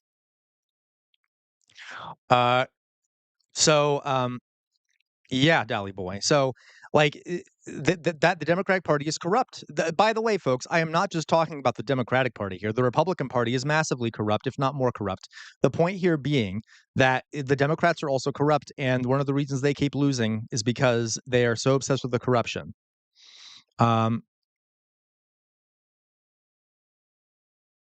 Okay. Trump failed. Ha ha ha. Folks, as much as I hate our two-party system, a middle ground fallacy and nirvana fallacy is not going to keep me from lessening the damage. The more we bicker, the more the demons run. Wow, no, you're absolutely right. You're absolutely right. Trump failed. I will say that, yeah, absolutely. Yeah. All right. it anymore. Seems like a take it or leave it. The influencers who made up the chat have millions of collective followers and are some of the biggest names online posting in support of the Democrats. In the end, the majority of creators in the chat ended up signing the deal. I found out that this secretive program that the influencers were discussing in that chat is actually a massive new initiative. The goal of this new influencer program is to try to tip the balance of power on the internet towards the Democrats. And the program is being funded by a powerful liberal dark money group called the Again, in itself, this isn't a bad thing, right? We do need them to fund people online like the Republicans are doing. I'm not for political surrender. It's how they went about doing this in a way that is very uh, lacks. It just shows that they don't really know what the mood of the country is. The 1630 fund that is working with Chorus. The 1630 fund is distributing as much as $8,000 per month to influencers. The program kicked off last month, and the creators involved were told by Chorus that over 90 influencers were set to take part. Rather than launching the program as a public-facing initiative, however, where creators could openly and transparently use the funds to invest in their businesses, the program is being run in secret. Creators told me that if they were even so much as to acknowledge they were part of the program, the contract stipulated that they'd be— Okay, Layla, 100%. I'm all for rewarding politicians who benefit the people. That's how the system should work. Like they should have statues to them and stuff. I don't give a shit. I'll build a statue. If you're a politician that helps the people, funds healthcare, does what, yeah, please give them stuff if they help the people. There should be perks to that. The issue is the corruption, which makes it so that what the people want doesn't really matter. All that really matters is the funds. And this is what we're seeing here in this story, right? They are kneecapping their ability to get people on their side by limiting people can talk to so they don't upset the donors. Yeah, and if they disclosed it, it'd be fine, but they didn't disclose it. Kicked out and essentially cut off financially. Influencers included in communication and an onboarding session for those receiving payments from the 1630 fund include Olivia Juliana, the centrist Gen Z influencer who spoke at the DNC last summer, Barrett Adair, a content creator who runs an American Girl doll themed pro-DNC meme account, Suzanne Lambert, who has called herself a Regina George liberal, Sander Jennings, a former TLC reality star and older brother of trans influencer Jazz Jennings, David Pakman, who hosts an independent progressive show on YouTube covering news and politics, Lee McGowan, who goes by the online moniker Politics Girl, Lauren Pietra, a former Playboy executive turned political influencer who hosts a podcast for the Occupy Democrats, and dozens of others. 30 beef sticks for $36? It sounds too good to be true, but wait until you hear what's not. According to copies of the contract that I obtained, the influencers are not allowed to disclose their relationship with Chorus or the 1630 fund, or thus functionally that they're being paid at all. Here, I'm just going to quote a bit directly from my Wired piece, which is linked below. Dozens of liberal influencers are believed to have been approached by Chorus and the 1630 fund about a financing opportunity this spring.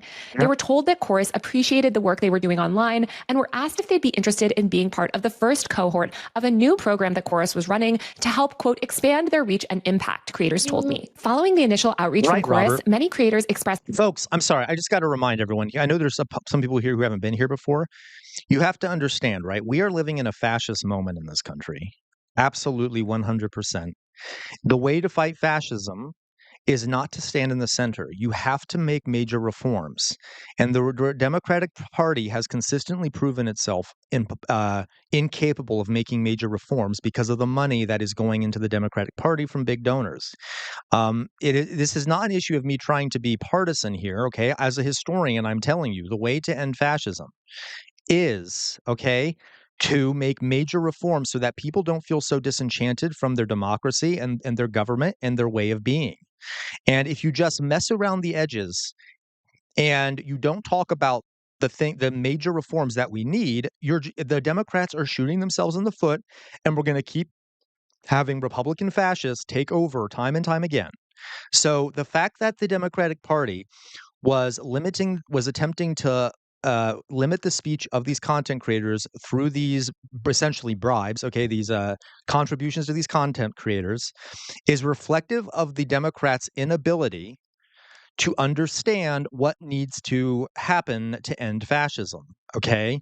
And they are so corrupt and so backwards in how they're thinking that they are screwing us all over, all right? We need major changes in this country, major reforms. All right. Do you see what I'm saying? I'm just trying to it's a touchy topic for me because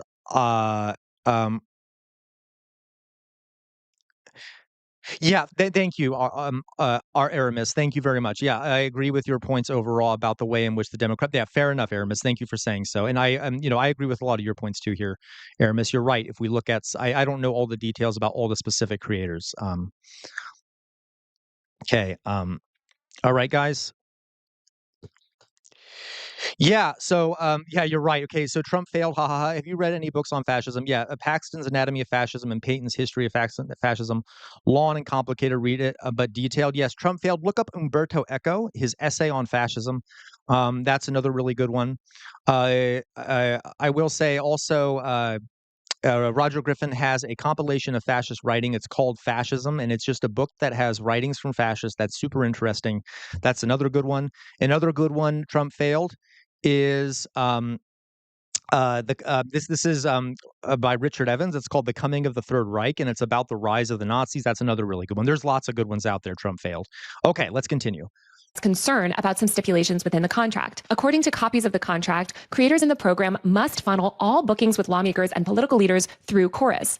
Creators also have to loop Chorus in on any independently organized engagements with government officials or political leaders. One creator who was offered the contract but ultimately declined to take it and asked not to be named told me, quote, if I want to work with another politician, I have to fully collaborate with Chorus. If I get Zor on and he wants to do an interview with me, I don't want to have to give that to them. The contract also prohibits standard partnership disclosures, declaring that creators will, quote, not publicize their relationship with Chorus or tell others that they're members of the program, quote, without Chorus's prior express consent. It also forbids creators from, quote, disclosing the identity of any funder and gives Chorus the ability to force creators to remove or correct content based solely on the organization's discretion if that content was made at a Chorus organized event. Graham Wilson, a lawyer working with Chorus, Nicholas, I'm sorry to say this, but that's not true. I am not a fan of George Washington. He was a slave owner, amongst other things. He did do some really shocking good things in terms of like leaving office, but he is not like Donald Trump. Not really by a long shot. It's really hard to compare the two. They're not like each other. Told creators on a Zoom call that I obtained a copy of, quote, there are some real advantages to housing this program in a nonprofit. It gives us the ability to raise money from donors. It also, with this structure, avoids a lot of the public disclosure or public disclaimers, paid for by blah, blah, blah, that you see on political ads. We don't need to deal with any of that. Your names aren't showing up on reports filed with the FEC. I reached out to the Federal Election Commission about all of this, and they declined to comment. Already, creators in the program are creating content together. In a new weekly series titled Good News in Politics, 6 creators in the program shared a collaborative video running through liberal political wins. The caption read, follow these creators, bringing you hope instead of doom scrolling. There is zero disclosure from any of these creators on this post or others that they are part of this program or accepting money from the 1630 Fund. Elizabeth Dubois, Associate Professor and University Research Chair in Politics, Communication, and Technology at the University of Ottawa, who's researched ways that influencers are reshaping the political system, told me for Wired that, quote, we are seeing influencers being pulled into these dark campaigns or shadow campaigns where the legal aspect is murky at best. Dubois added in my article for Wired, quote, sometimes it is actually clear that influencers are being used to, for example, evade spending limits. Okay, folks, I think we got the general idea here. I'm going to stop watching this for now. I wanted to show you something. You guys get the idea here, right? They were funding these candidates in exchange for them not speaking about certain things and basically being monitored by the Democratic Party and such.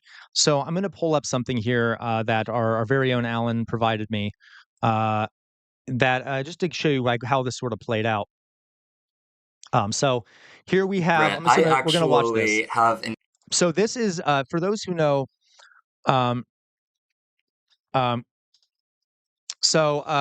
For those who know who David Pakman is. David Pakman is one of these.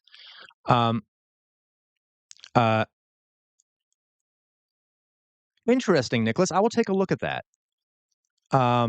Nicholas, you might be right. Okay, I'll take a look at it, Nicholas. Maybe I'm off base when I told you there. Okay, we will take a look at that. All right, I'll take a look at that then. Because maybe there's a new comparison I'm unaware of, but that's a fair point, Nicholas. I'll take a look. Okay, so David Pakman is one of these creators who has been taking this money apparently. Okay, So this is David Pakman's producer talking about this. So this just goes to show you like how this played out for one of these creators. Okay, let's listen to what he has to say about how this worked. an email from him after he visited the White House last year on the day of Joe Biden's State of the Union address. He was invited to a private, off-the-record meeting with Kamala Harris and several other content creators. Real fast, Michael, you should join our Discord. I have an ongoing list in Discord of reforms that we need to demand. So if you go to our Discord, you can see that list. We talk about it a lot on stream. We're just not talking about it right now, I guess you could say.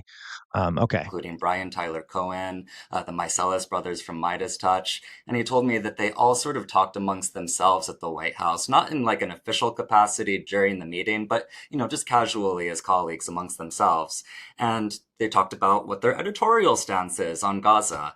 And he told me in an email that they talked amongst themselves and came to the conclusion that the topic is too divisive, it might drag down their channels, that it's a poison pill, and that it's better if they just don't talk about it at all. Now, Brian Tyler Cohen literally has never done anything on Gaza. So do you see what's happening here, folks? Yeah, of course, Matt Saigai, right? So they literally, David Pakman, had conversations with the people at the chorus and stuff, where they basically decided that he shouldn't talk about Gaza because it's too divisive. It's too bad for the Democrats, thus literally denying a genocide is happening, which to me is repulsively immoral. Because the Democrats are massively funded by AIPAC. So this is how it plays out, okay? Beyond that, during the 2020 primary, even though he was regularly putting out videos covering news and politics, never once mentioned Bernie Sanders during the 2020 primary. Yep. And we see today with this rise of Zohran Mamdani, has Brian Tyler Cohen covered him? No, not at all. So I would suggest that, yes, there absolutely is suppression on Gaza, but there also goes beyond that to like a broader like shutting down of leftist issues. If you are a content creator and you have a platform of 3 million, 4 million people, and it's your job to analyze news and politics for a living, and yet you don't ever mention Gaza, it's like, I just don't understand how you would be able to sleep with yourself at night. I certainly wasn't able to when I worked for him. To be honest, I sort of feel like I have blood on my hands, where it's like he has this audience of 3 million people who are, broadly moderate, centristy, liberal types who, theoretically, if they did hear about what was happening there, then, they might have been more critical of Biden. There might have been potential to pressure him and change his policy on it. But because it was shut out entirely, it became much less present in the public discourse around a certain type of person who isn't getting their news from actual journalists, but paid shills for the Democratic Party. All right. So that is kind of how this has been playing out. Talking about things like Gaza, mentioning Bernie Sanders, okay? Two issues that are very popular issues to talk about for many Americans. But alas, the Democratic Party shooting itself in the foot, as always, by spending this money in a way that doesn't actually help them very much, apart from, promoting. Yeah. Okay. All right.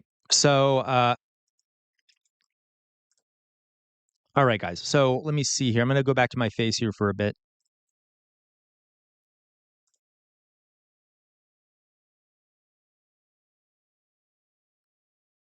Okay. How do I do that? There we go. Face screen. Okay. Woof. All right. So I know I didn't talk much during a lot of that. I just wanted to kind of let you guys see, once again, how the Democrats have effed up. Okay. All right. So let me see here what we got in chat. Pacman is a neoliberal who supports the status quo and doesn't really believe in progressive values. Absolutely. Robert McGear, I'm so sorry you're going through that. You're gonna make me emotional here, Robert. It's barbaric. It's barbaric that we live in a country that does that to people.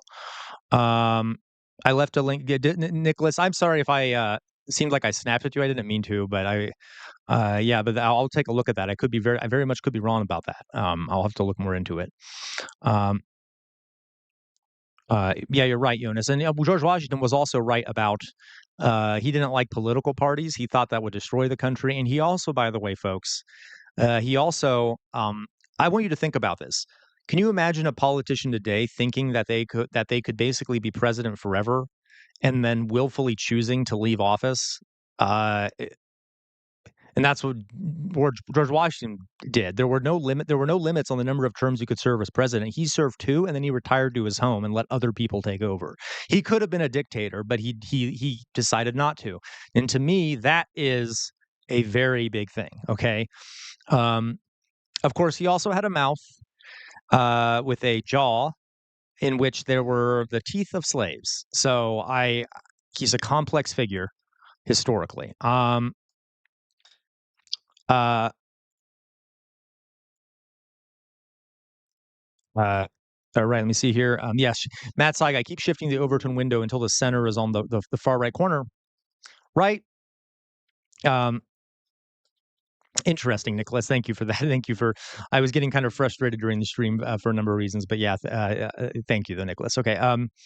Okay, guys. Am I missing anything here? Just wanted to. All right. Okay, guys. Yeah. I've been given Robert. I've been given a very nuanced perspective and insight into the crumbling infrastructure of our culture. It isn't pretty, unfortunately. Yeah, that's for sure, Robert. That's for sure. Matt Saigai. Yes, I did. I actually have a Superman shirt. I am not. You all can execute me or whatever if you want to, but I am not a fan of superhero movies. I just never have been. They've never really appealed to me. But I did see the new Superman movie, and I think we all know the message that was trying to send, and I loved it. I loved it. I actually got a Superman shirt from that movie to support it because the message there was, you all know, okay? I don't want to give it away because I don't want to spoil it for anyone, but I highly approved of that messaging in the most recent Superman movie, Matt Saigai. What's a politics girl? Kimberly Jean? Who's politics girl? Is that one of the creators that was involved in this? Or are you talking about something completely different? Okay. Okay, guys. So I've been streaming for about yep, exactly, Dolly Boy. It was a good movie, right? I sent one that will be dear to your heart. Thank you, Alan. I'll take a look at it. Though, Alan, I think, folks, I'm actually going to get off for now. I am very hungry, and I've only been streaming for 2 hours. I'll 2 hours and 10 minutes. I will come back on tomorrow. But I just wanted, if anyone else has any last comments or anything we can talk about, just a review, because I'm a teacher, right? We talked about hunter-gatherers, civilizations, some of the issues with civilizations that affect us today, and affected us back then. Then we talked about this big thing with chorus, etc. Okay. There's a lot of stuff happening in the news I did not talk about today. But regardless, thank you everyone who donated, etc. I'll come back on tomorrow. I kind of also want to spend some time today posting some videos. My view count's kind of going down on the videos on YouTube, and I'm down to like 50 subscribers a day, which is infuriating because I want 100 subscribers a day. But anyway, okay. So, thank you, Aramis. Please continue to stop by. Loved having you here, Aramis. Love having you here, Aramis. Aramis, I apologize, folks. If I was kind of snappy at some folks today, I just want you to know I'm not in a great mood. Well, for a number of reasons. So I hope I didn't. If I came across bad, I hope you all know I'm open to disagreement and stuff. Okay, for those that have been here all the time, you know that. But okay, all right, guys. So I am going to. Thank you, Kay. You're right, Aramis. Thank you, Kay Layla. Thank you, by the way, for stopping by, Kay Layla. Loved having you in stream again. Okay. All right, guys. So you all know what I'm going to say. You all know what I'm going to say. Do you all know what I'm going to say? Let's do it. Okay, let's do it. First of all, free Palestine. Free Palestine. Second of all, never stop resisting. The easiest way to resist is to think for yourselves. The easiest way to resist is to think for yourselves. And that includes when you watch me. I'm not perfect. I make mistakes. Watch other creators too. Don't get caught in an information bubble, because the easiest way to resist is to think for yourselves, including when you're watching me. Thirdly, we're living in a fascist moment in this country, not only here, but in many other countries around the world.